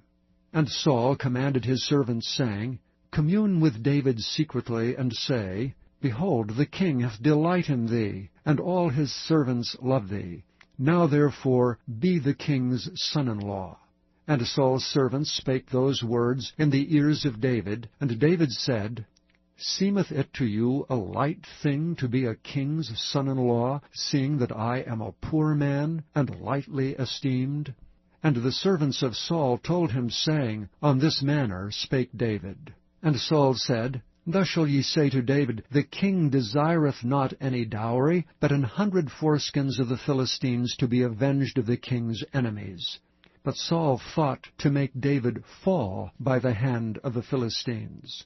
And when his servants told David these words, it pleased David well to be the king's son-in-law, and the days were not expired. Wherefore David arose and went, he and his men, and slew of the Philistines 200 men. And David brought their foreskins, and they gave them in full tale to the king, that he might be the king's son-in-law. And David gave him Michal his daughter to wife. And Saul saw and knew that the Lord was with David, and that Michal, Saul's daughter, loved him. And Saul was yet the more afraid of David, and Saul became David's enemy continually. Then the princes of the Philistines went forth, and it came to pass, after they went forth, that David behaved himself more wisely than all the servants of Saul, so that his name was much set by. Chapter 19. And Saul spake to Jonathan his son, and to his servants, that they should kill David. But Jonathan, Saul's son, delighted much in David, and Jonathan told David, saying, Saul my father seeketh to kill thee. Now therefore I pray thee, take heed to thyself until the morning, and abide in a secret place, and hide thyself.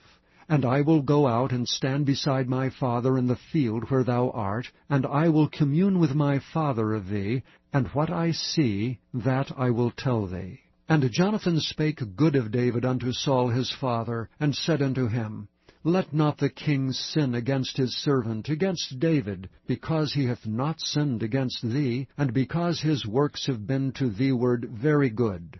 For he did put his life in his hand, and slew the Philistine, and the Lord wrought a great salvation for all Israel. Thou sawest it, and didst rejoice. Wherefore then wilt thou sin against innocent blood, to slay David without a cause? And Saul hearkened unto the voice of Jonathan. And Saul sware, As the Lord liveth, he shall not be slain. And Jonathan called David, and Jonathan showed him all those things. And Jonathan brought David to Saul, and he was in his presence as in times past. And there was war again. And David went out and fought with the Philistines, and slew them with a great slaughter, and they fled from him. And the evil spirit from the Lord was upon Saul, as he sat in his house with his javelin in his hand, and David played with his hand. And Saul sought to smite David even to the wall with a javelin, but he slipped away out of Saul's presence, and he smote the javelin into the wall. And David fled and escaped that night. Saul also sent messengers unto David's house to watch him, and to slay him in the morning. And Michal, David's wife, told him, saying, If thou save not thy life tonight, tomorrow thou shalt be slain. So Michal let David down through a window, and he went and fled, and escaped. And Michal took an image, and laid it in the bed, and put a pillow of goat's hair for his bolster, and covered it with a cloth. And when Saul sent messengers to take David, she said, He is sick. And Saul sent the messengers again to see David, saying, Bring him up to me in the bed, that I may slay him. And when the messengers were come in, behold, there was an image in the bed, with a pillow of goat's hair for his bolster. And Saul said unto Michal, Why hast thou deceived me so, and sent away mine enemy, that he is escaped? And Michal answered Saul, He said unto me, Let me go, why should I kill thee? So David fled and escaped, and came to Samuel to Ramah, and told him all that Saul had done to him. And he and Samuel went and dwelt in Naioth. And it was told Saul, saying, Behold, David is at Naioth in Ramah.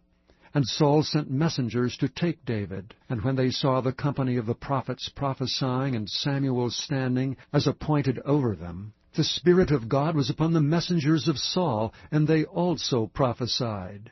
And when it was told Saul, he sent other messengers, and they prophesied likewise. And Saul sent messengers again the third time, and they prophesied also. Then went he also to Ramah, and came to a great well that is in Seku. And he asked and said, Where are Samuel and David? And one said, Behold, they be at Naioth in Ramah. And he went thither to Naioth in Ramah, and the Spirit of God was upon him also. And he went on and prophesied until he came to Naioth in Ramah. And he stripped off his clothes also, and prophesied before Samuel in like manner, and lay down naked all that day and all that night. Wherefore they say, Is Saul also among the prophets? Chapter 20. And David fled from Naioth in Ramah, and came and said before Jonathan, What have I done? What is mine iniquity, and what is my sin before thy father, that he seeketh my life? And he said unto him, God forbid, thou shalt not die. Behold, my father will do nothing either great or small, but that he will show it me. And why should my father hide this thing from me? It is not so. And David sware moreover, and said, Thy father certainly knoweth that I have found grace in thine eyes. And he saith, Let not Jonathan know this, lest he be grieved. But truly as the Lord liveth, and as thy soul liveth, there is but a step between me and death. Then said Jonathan unto David, Whatsoever thy soul desireth, I will even do it for thee. And David said unto Jonathan, Behold, tomorrow is the new moon, and I should not fail to sit with the king at meat. But let me go, that I may hide myself in the field, unto the third day at even.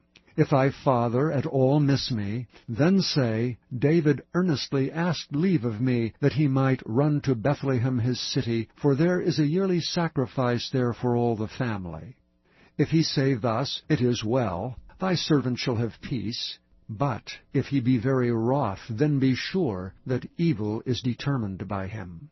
Therefore thou shalt deal kindly with thy servant, for thou hast brought thy servant into a covenant of the Lord with thee. Notwithstanding, if there be in me iniquity, slay me thyself, for why shouldst thou bring me to thy father? And Jonathan said, Far be it from thee. For if I knew certainly that evil were determined by my father to come upon thee, then would I not tell it thee? Then said David to Jonathan, Who shall tell me? Or what if thy father answer thee roughly? And Jonathan said unto David, Come, and let us go out into the field. And they went out both of them into the field. And Jonathan said unto David, O Lord God of Israel, when I have sounded my father about tomorrow any time, or the third day, and behold, if there be good toward David, and I then send not unto thee, and show it thee, the Lord do so and much more to Jonathan. But if it please my father to do thee evil, then I will show it thee, and send thee away, that thou mayest go in peace. And the Lord be with thee, as he hath been with my father. And thou shalt not only, while yet I live, show me the kindness of the Lord, that I die not, but also thou shalt not cut off thy kindness from my house forever, no, not when the Lord hath cut off the enemies of David, every one of them from the face of the earth. So Jonathan made a covenant with the house of David, saying, Let the Lord even require it at the hand of David's enemies. And Jonathan caused David to swear again, because he loved him, for he loved him as he loved his own soul. Then Jonathan said to David, Tomorrow is the new moon, and thou shalt be missed, because thy seat will be empty. And when thou hast stayed 3 days, then thou shalt go down quickly, and come to the place where thou didst hide thyself when the business was in hand, and shalt remain by the stone easel. And I will shoot 3 arrows on the side thereof, as though I shot at a mark. And behold, I will send a lad, saying, Go, find out the arrows. If I expressly say unto the lad, Behold, the arrows are on this side of thee, take them, then come thou, for there is peace to thee, and no hurt, as the Lord liveth. But if I say thus unto the young man, Behold, the arrows are beyond thee, go thy way, for the Lord hath sent thee away. And as touching the matter which thou and I have spoken of, behold, the Lord be between thee and me forever. So David hid himself in the field, and when the new moon was come, the king sat him down to eat meat. And the king sat upon his seat, as at other times, even upon a seat by the wall. And Jonathan arose, and Abner sat by Saul's side, and David's place was empty. Nevertheless Saul spake not anything that day, for he thought, Something hath befallen him. He is not clean. Surely he is not clean. And it came to pass on the morrow, which was the 2nd day of the month, that David's place was empty. And Saul said unto Jonathan his son, Wherefore cometh not the son of Jesse to meat, neither yesterday nor today? And Jonathan answered Saul, David earnestly asked leave of me to go to Bethlehem.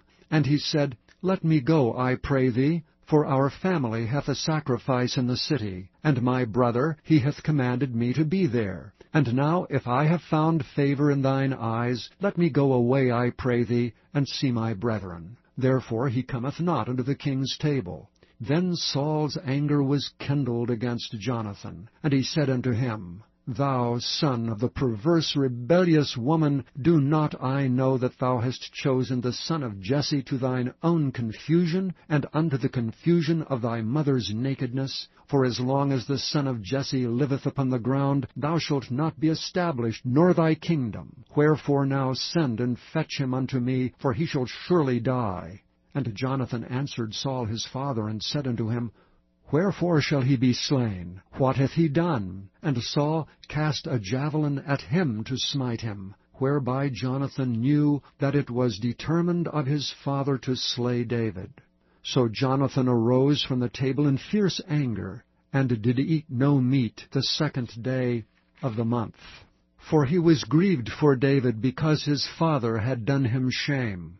And it came to pass in the morning, that Jonathan went out into the field at the time appointed with David, and a little lad with him.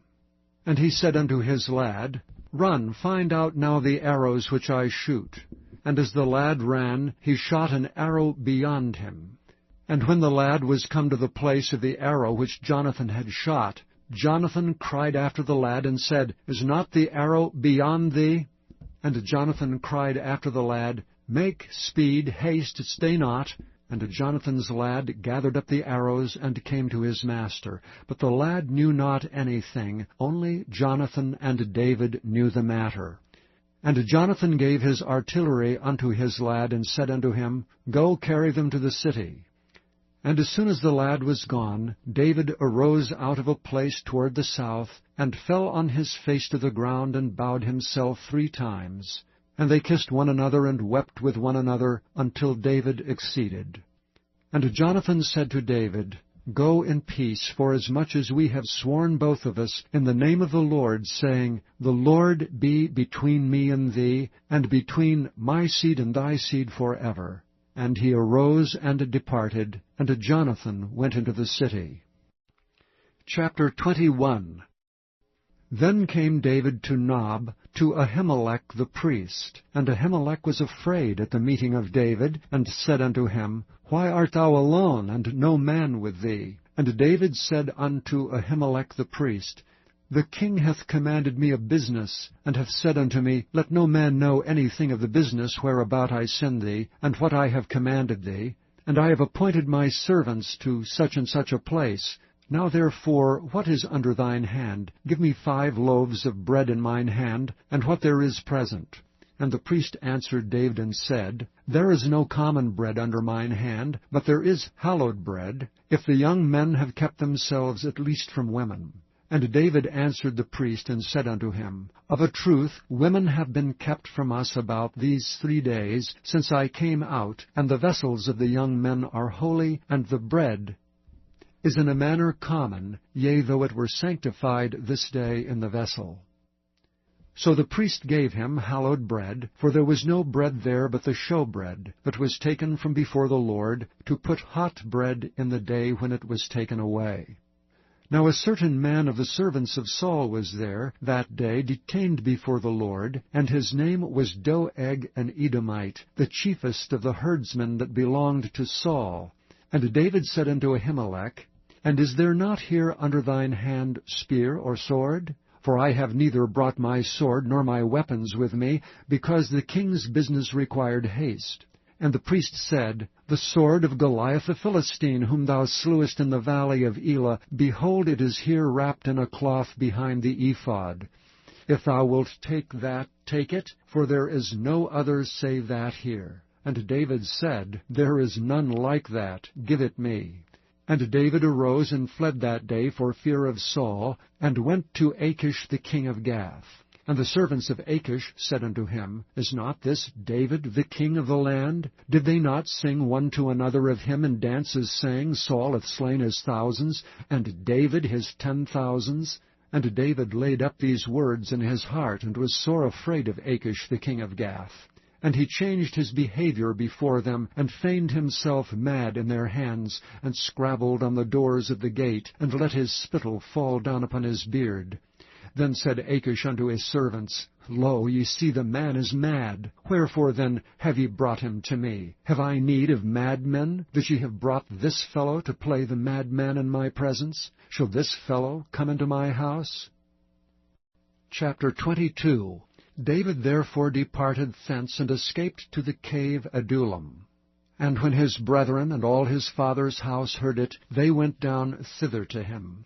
And every one that was in distress, and every one that was in debt, and every one that was discontented, gathered themselves unto him, and he became a captain over them. And there were with him about 400 men. And David went thence to Mizpeh of Moab, and he said unto the king of Moab, Let my father and my mother, I pray thee, come forth and be with you, till I know what God will do for me. And he brought them before the king of Moab, and they dwelt with him all the while that David was in the hold. And the prophet Gad said unto David, Abide not in the hold, depart, and get thee into the land of Judah. Then David departed, and came into the forest of Hareth. When Saul heard that David was discovered, and the men that were with him, now Saul abode in Gibeah, under a tree in Ramah, having his spear in his hand, and all his servants were standing about him. Then Saul said unto his servants that stood about him, Hear now, ye Benjamites, will the son of Jesse give every one of you fields and vineyards, and make you all captains of thousands and captains of hundreds, that all of you have conspired against me? And there is none that showeth me that my son hath made a league with the son of Jesse? And there is none of you that is sorry for me, or showeth unto me that my son hath stirred up my servant against me to lie and wait, as at this day? Then answered Doeg the Edomite, which was set over the servants of Saul, and said, I saw the son of Jesse coming to Nob, to Ahimelech the son of Ahitub. And he inquired the Lord for him, and gave him victuals, and gave him the sword of Goliath the Philistine. Then the king sent to call Ahimelech the priest, the son of Ahitub, and all his father's house, the priests that were in Nob. And they came all of them to the king. And Saul said, Hear now, thou son of Ahitub.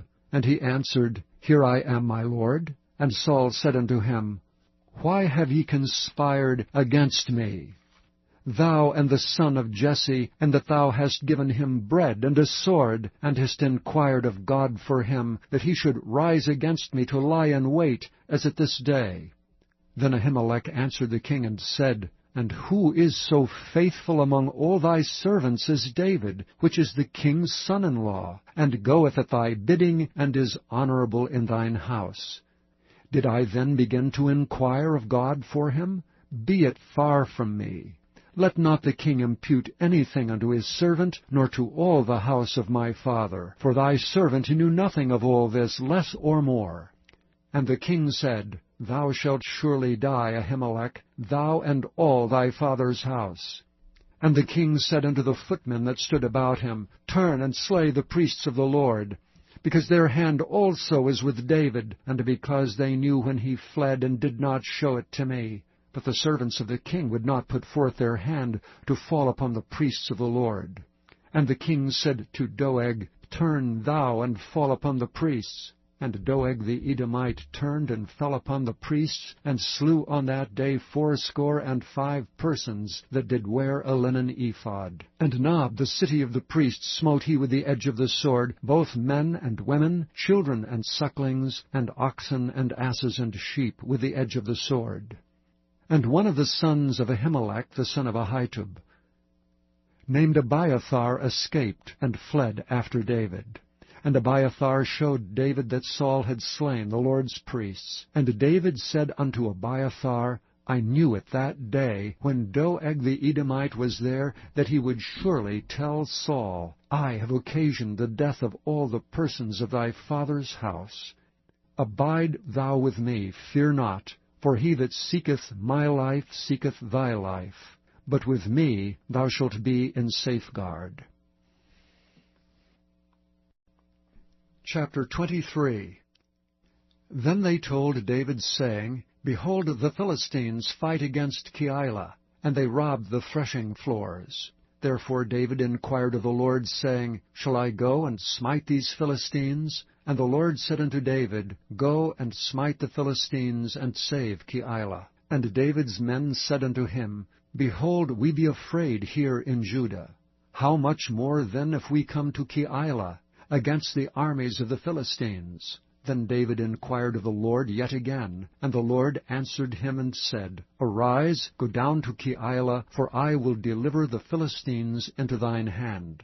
So David and his men went to Keilah, and fought with the Philistines, and brought away their cattle, and smote them with a great slaughter.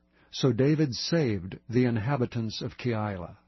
And it came to pass, when Abiathar the son of Ahimelech fled to David, to Keilah, that he came down with an ephod in his hand. And it was told Saul that David was come to Keilah.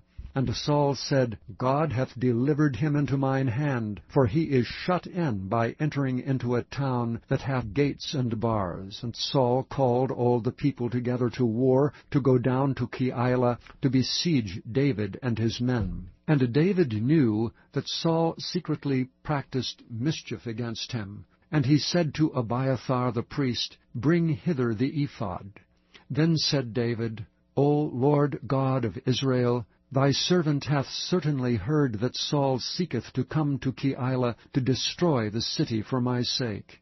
Will the men of Keilah deliver me up into his hand? Will Saul come down as thy servant hath heard?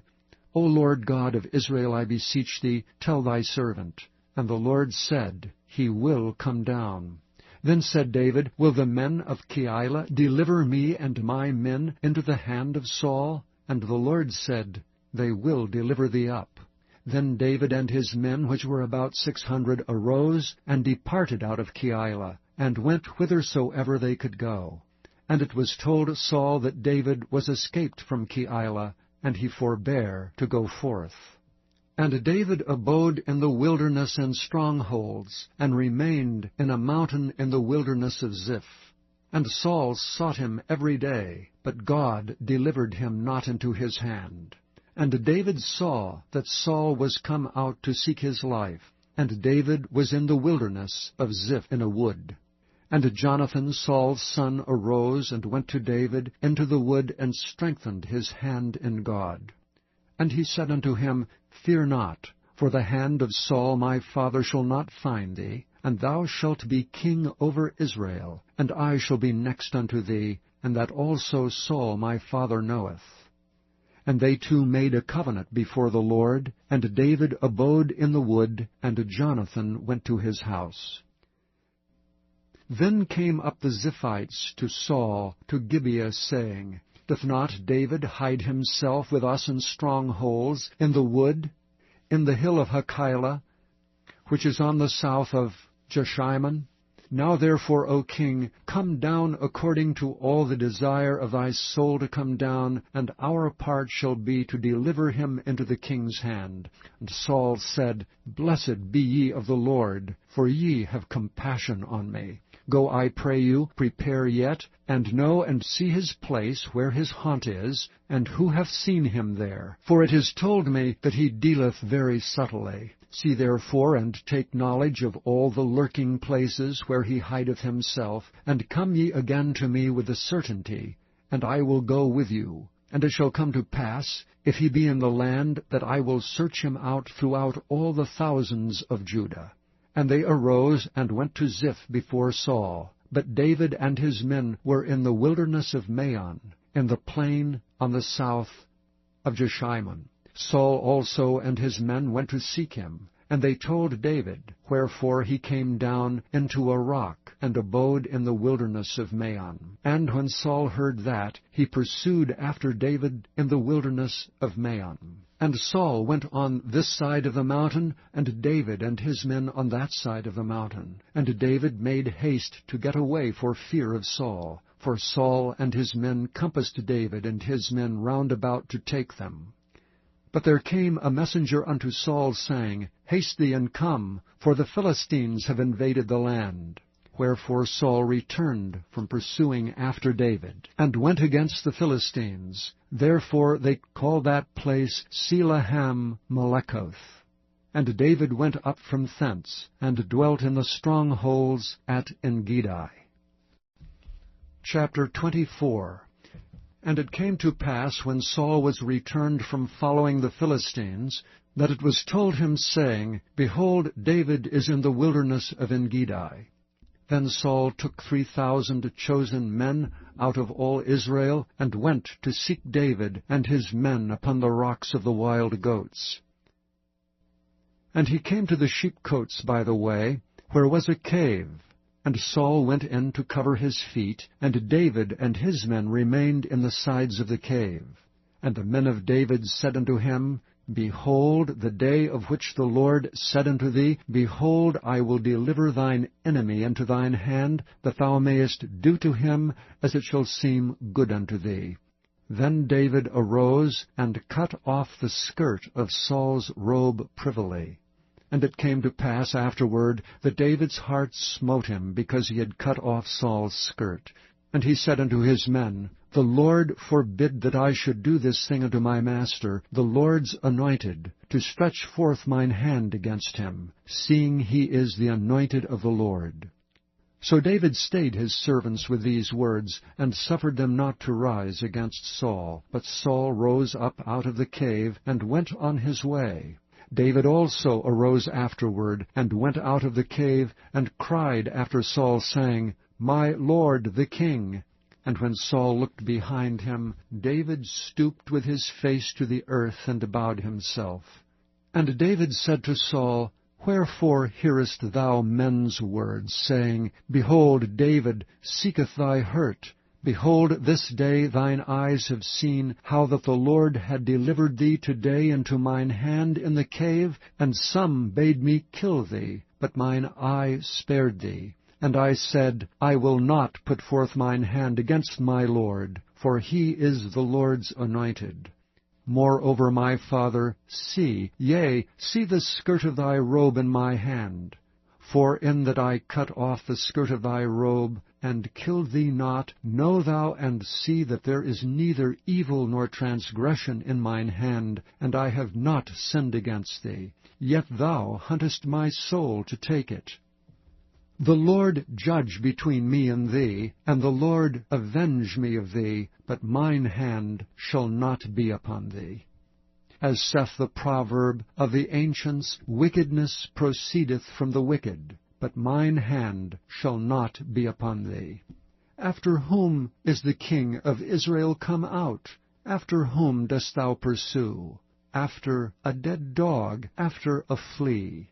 The Lord therefore be judge, and judge between me and thee, and see and plead my cause, and deliver me out of thine hand.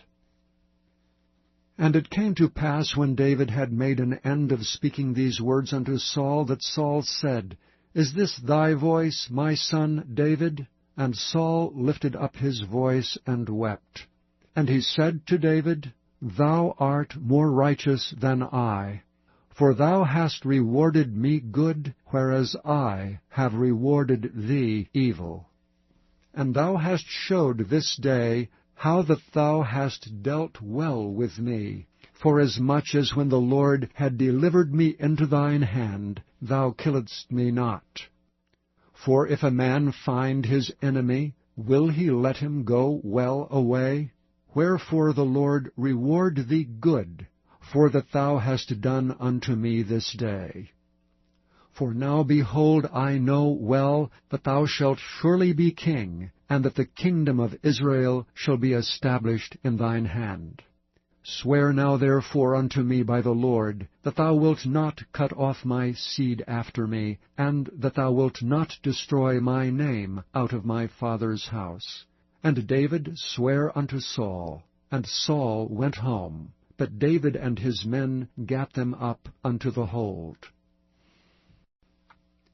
Chapter 25. And Samuel died, and all the Israelites were gathered together, and lamented him, and buried him in his house at Ramah. And David arose, and went down to the wilderness of Paran. And there was a man in Maon, whose possessions were in Carmel. And the man was very great, and he had 3,000 sheep and 1,000 goats, and he was shearing his sheep in Carmel. Now the name of the man was Nabal, and the name of his wife Abigail. And she was a woman of good understanding, and of a beautiful countenance. But the man was churlish and evil in his doings, and he was of the house of Caleb. And David heard in the wilderness that Nabal did shear his sheep. And David sent out 10 young men, and David said unto the young men, Get you up to Carmel, and go to Nabal, and greet him in my name. And thus shall ye say to him that liveth in prosperity, Peace be both to thee, and peace be to thine house, and peace be unto all that thou hast. And now I have heard that thou hast shearers. Now thy shepherds which were with us, we hurt them not, neither was there aught missing unto them all the while they were in Carmel. Ask thy young men, and they will show thee. Wherefore let the young men find favor in thine eyes. For we come in a good day. Give, I pray thee, whatsoever cometh to thine hand unto thy servants and to thy son David. And when David's young men came, they spake to Nabal according to all those words in the name of David, and ceased. And Nabal answered David's servants, and said, Who is David, and who is the son of Jesse? There be many servants nowadays that break away, every man from his master. Shall I then take my bread, and my water, and my flesh that I have killed from my shearers, and give it unto men whom I know not whence they be? So David's young men turned their way, and went again, and came, and told him all those sayings. And David said unto his men, Gird ye on every man his sword. And they girded on every man his sword, and David also girded on his sword. And there went up after David about 400 men, and 200 abode by the stuff.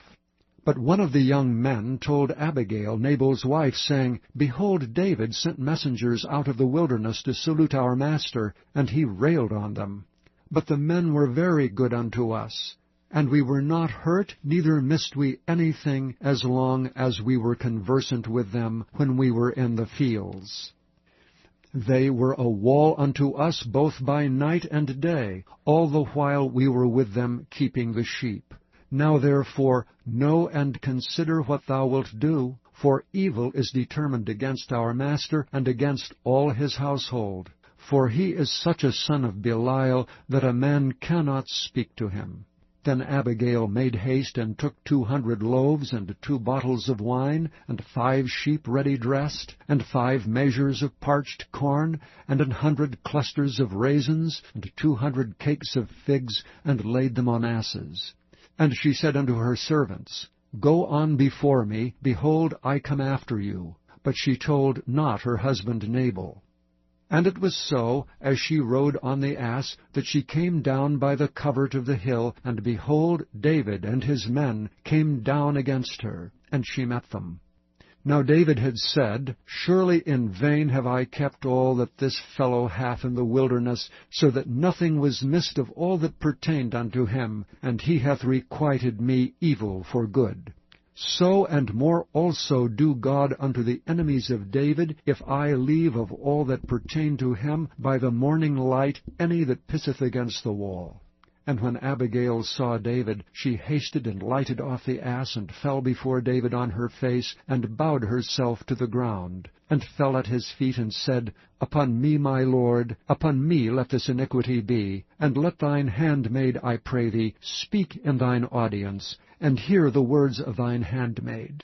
Let not my lord, I pray thee, regard this man of Belial, even Nabal, for as his name is, so is he.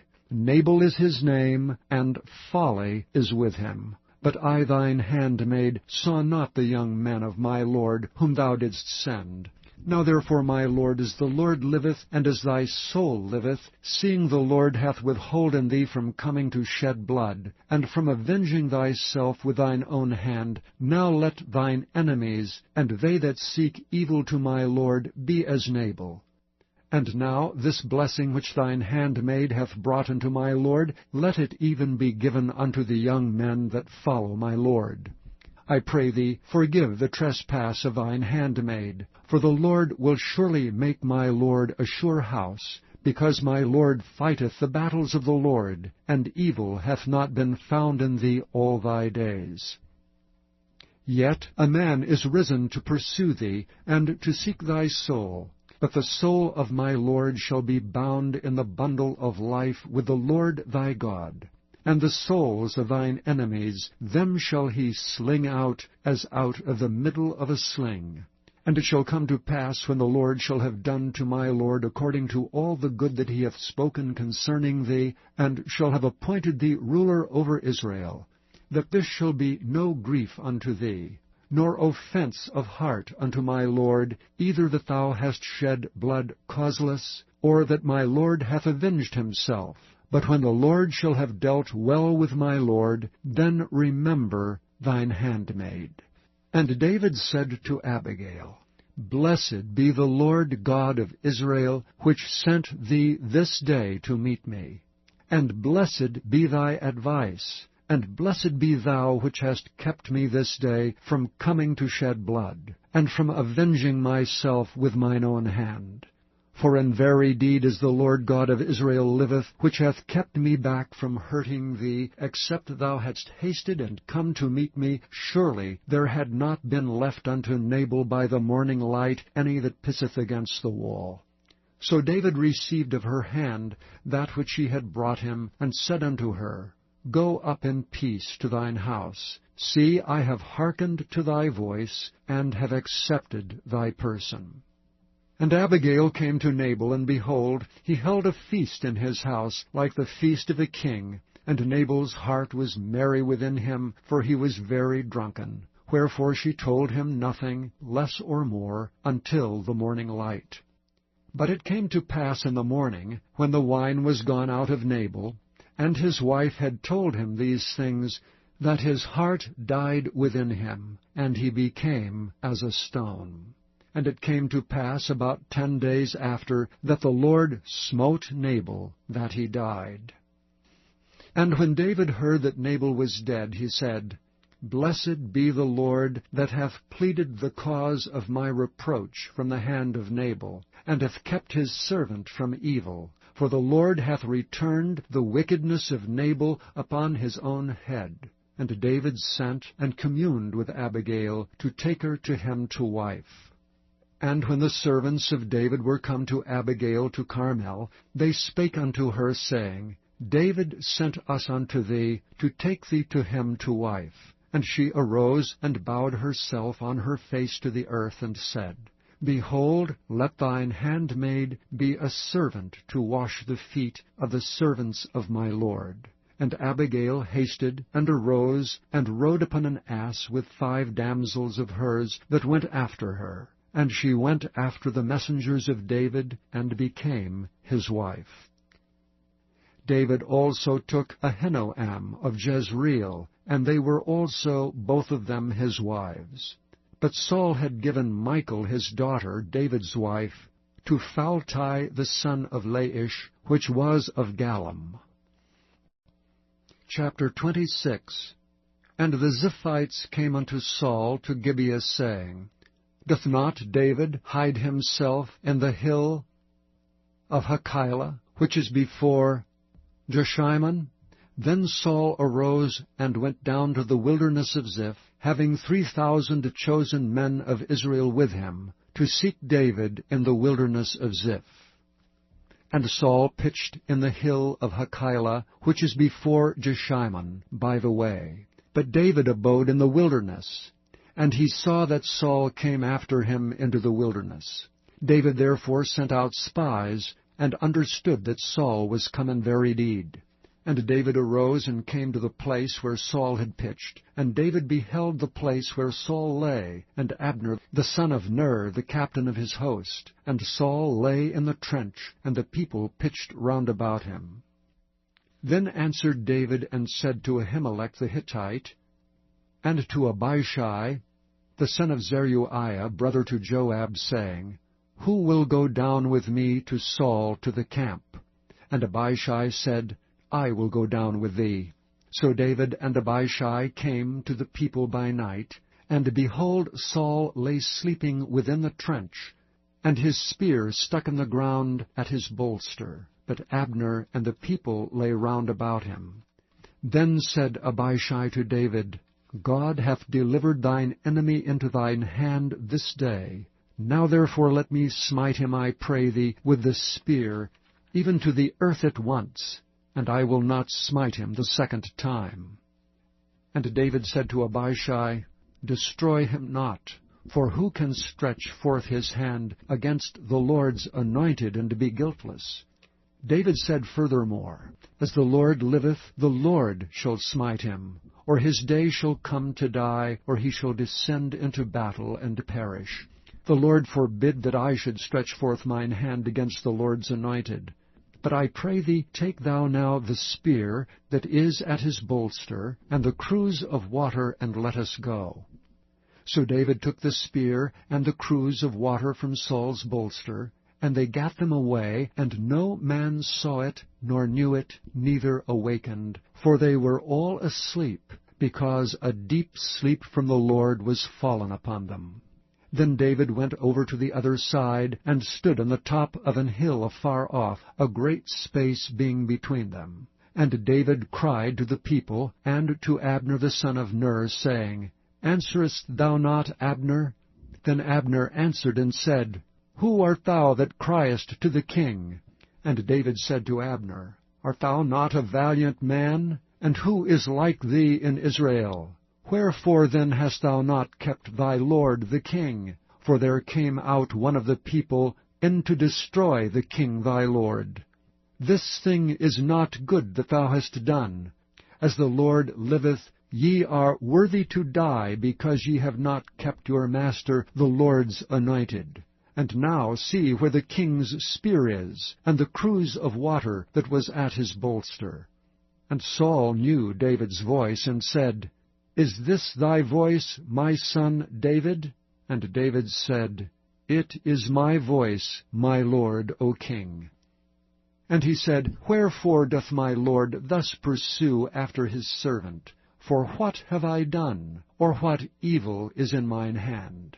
Now therefore I pray thee, let my lord the king hear the words of his servant. If the Lord have stirred thee up against me, let him accept an offering. But if they be the children of men, cursed be they before the Lord, for they have driven me out this day from abiding in the inheritance of the Lord, saying, Go, serve other gods. Now therefore let not my blood fall to the earth before the face of the Lord. For the king of Israel is come out to seek a flea, as when one doth hunt a partridge in the mountains. Then said Saul, I have sinned. Return, my son David, for I will no more do thee harm, because my soul was precious in thine eyes this day. Behold, I have played the fool, and have erred exceedingly.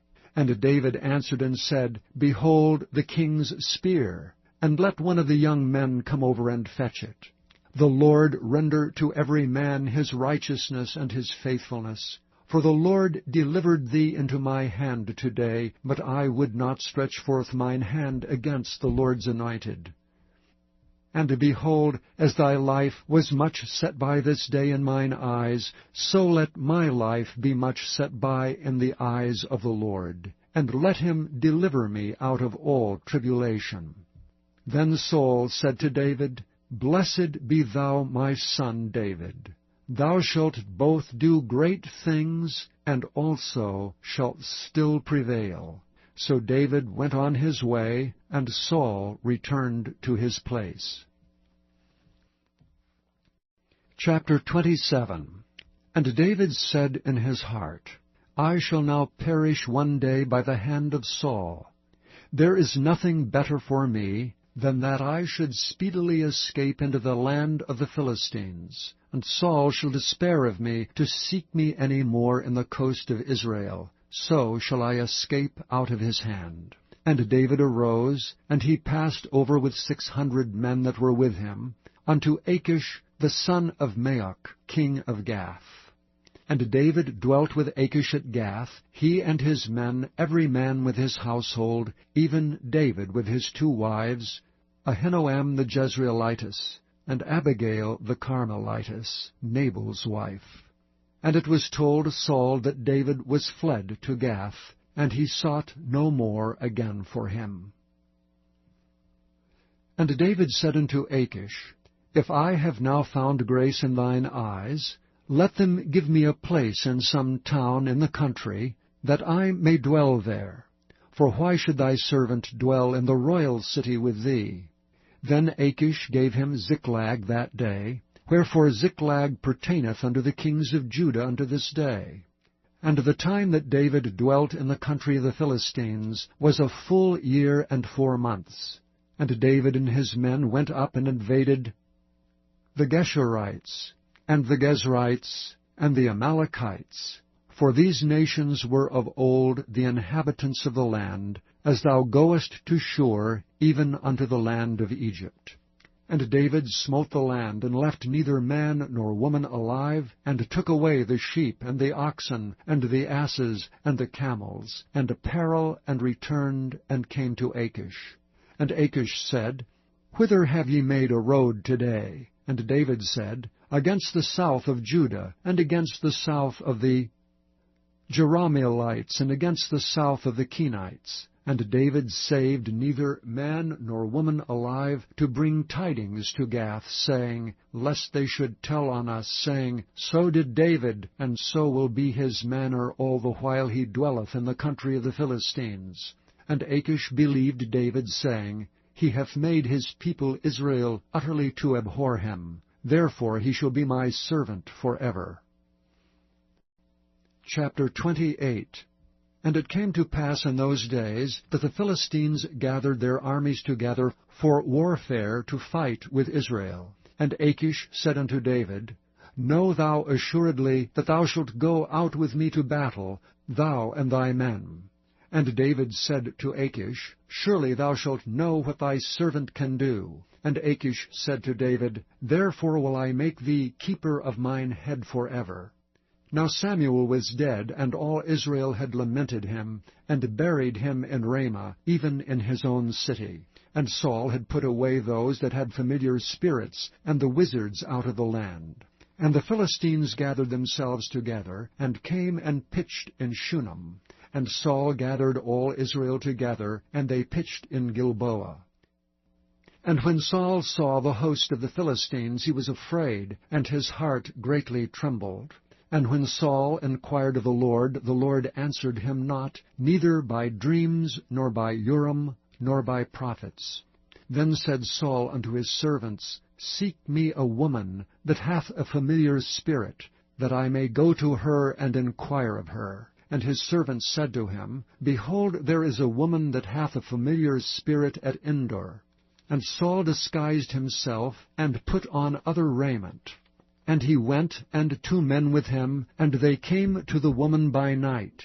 And he said, I pray thee, divine unto me by the familiar spirit, and bring me him up, whom I shall name unto thee. And the woman said unto him, Behold, thou knowest what Saul hath done, how he hath cut off those that have familiar spirits, and the wizards out of the land. Wherefore then layest thou a snare for my life, to cause me to die? And Saul sware to her by the Lord, saying, As the Lord liveth, there shall no punishment happen to thee for this thing. Then said the woman, Whom shall I bring up unto thee? And he said, Bring me up Samuel. And when the woman saw Samuel, she cried with a loud voice. And the woman spake to Saul, saying, Why hast thou deceived me? For thou art Saul. And the king said unto her, Be not afraid, for what sawest thou? And the woman said unto Saul, I saw gods ascending out of the earth. And he said unto her, What form is he of? And she said, An old man cometh up, and he is covered with a mantle. And Saul perceived that it was Samuel. And he stooped with his face to the ground, and bowed himself. And Samuel said to Saul, Why hast thou disquieted me to bring me up?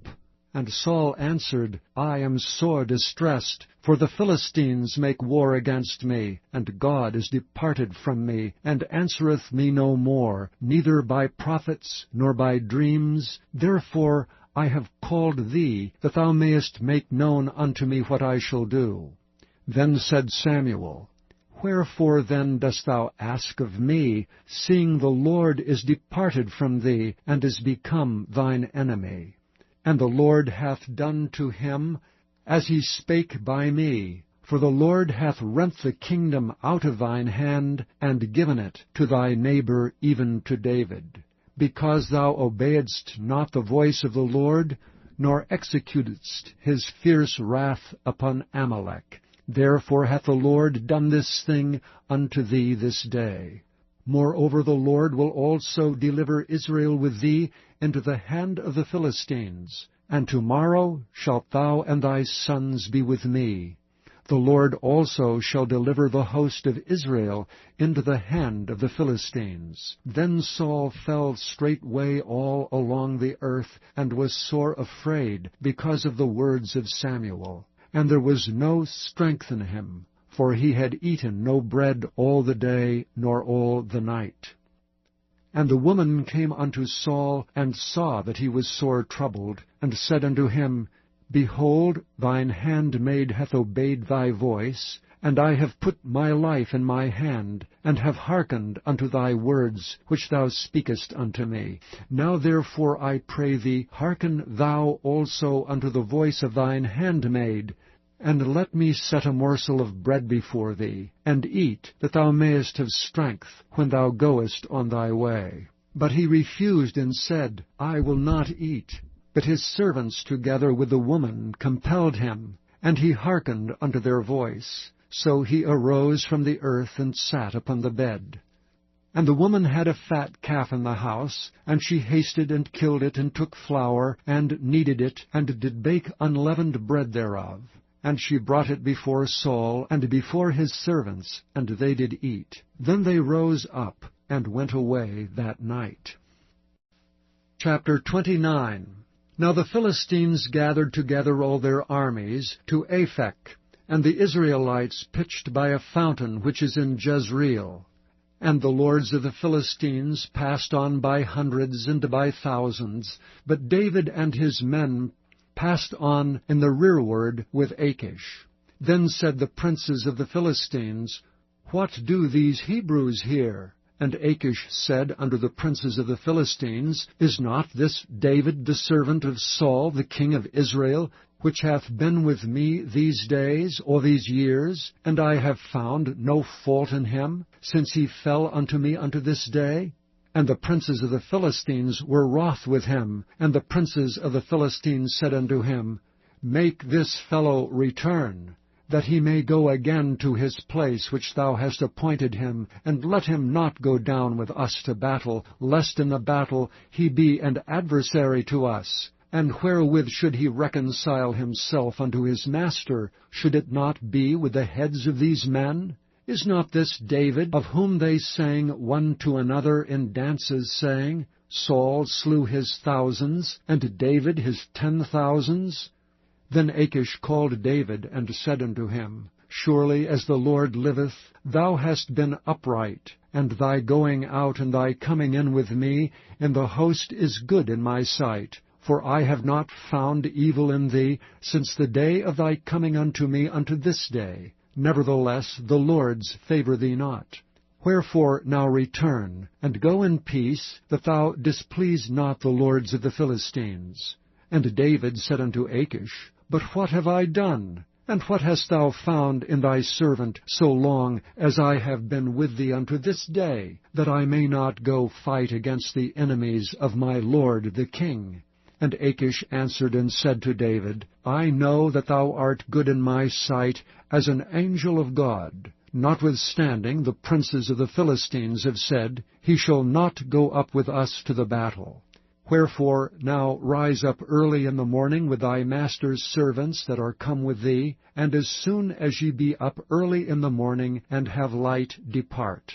So David and his men rose up early to depart in the morning, to return into the land of the Philistines. And the Philistines went up to Jezreel.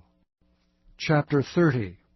And it came to pass, when David and his men were come to Ziklag, on the third day, that the Amalekites had invaded the south, and Ziklag, and smitten Ziklag, and burned it with fire, and had taken away the women captives that were therein. They slew not any, either great or small, but carried them away, and went on their way. So David and his men came to the city, and behold, it was burned with fire, and their wives, and their sons, and their daughters were taken captives.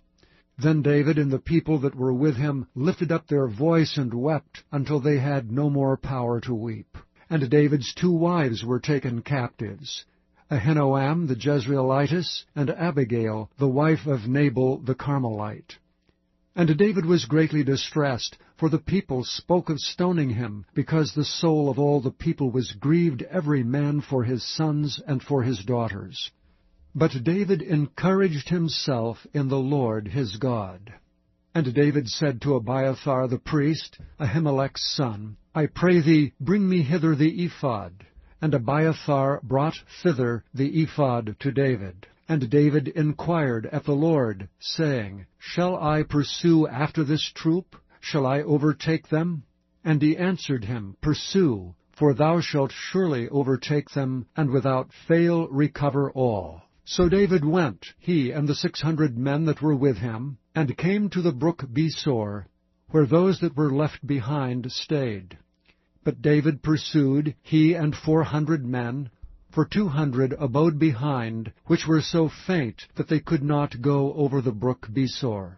And they found an Egyptian in the field, and brought him to David, and gave him bread, and he did eat, and they made him drink water, and they gave him a piece of a cake of figs, and 2 clusters of raisins. And when he had eaten, his spirit came again to him, for he had eaten no bread, nor drunk any water 3 days and 3 nights.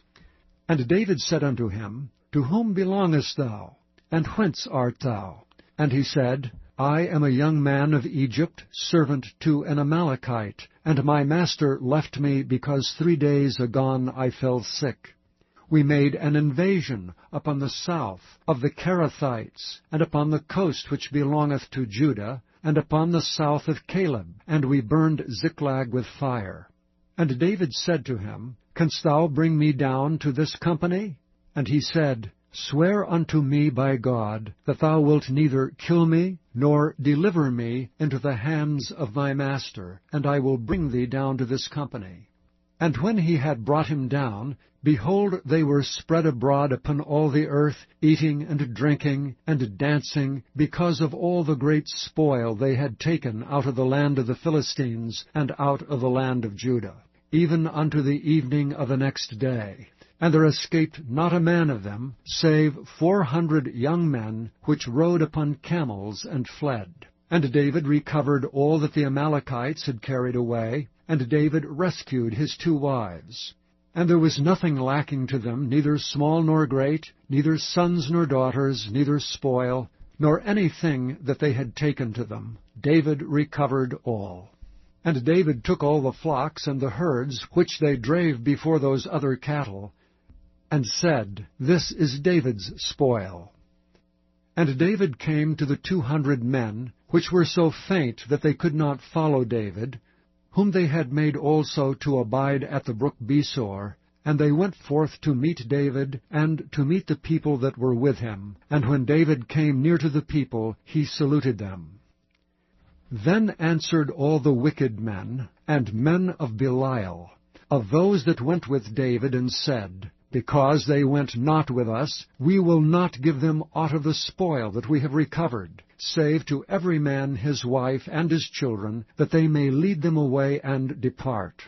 Then said David, Ye shall not do so, my brethren, with that which the Lord hath given us, who hath preserved us, and delivered the company that came against us into our hand. For who will hearken unto you in this matter? But as his part is that goeth down to the battle, so shall his part be that tarrieth by the stuff.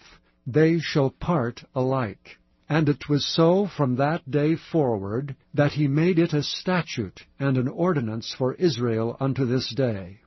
And when David came to Ziklag, he sent of the spoil unto the elders of Judah, even to his friends, saying, Behold, a present for you of the spoil of the enemies of the Lord, to them which were in Bethel, and to them which were in South Ramoth, and to them that were in Jatir, and to them which were in Aroer, and to them which were in Siphmoth, and to them which were in Eshtemoa, and to them which were in Rachel, and to them which were in the cities of the Jerahmeelites, and to them which were in the cities of the Kenites, and to them which were in Hormah, and to them which were in Athak, and to them which were in Hebron, and to all the places where David himself and his men were wont to hunt.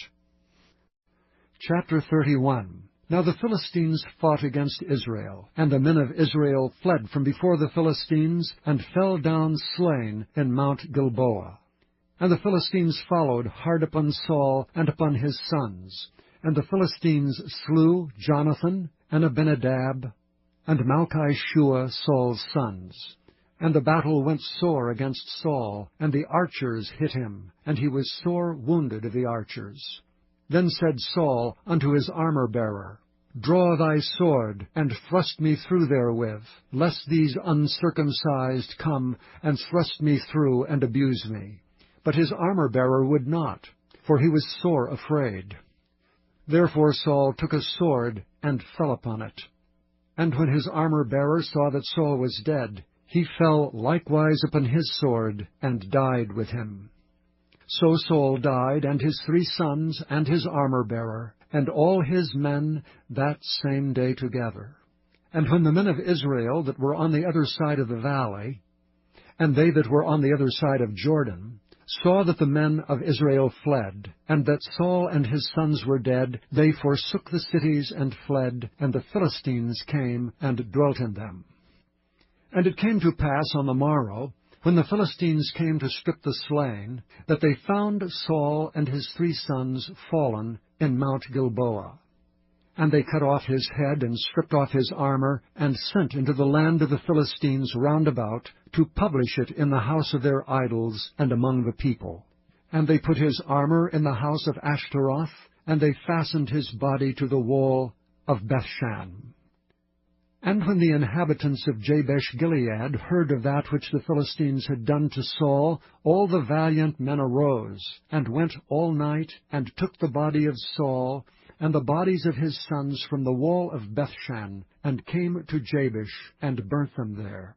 And they took their bones, and buried them under a tree at Jabesh, and fasted 7 days.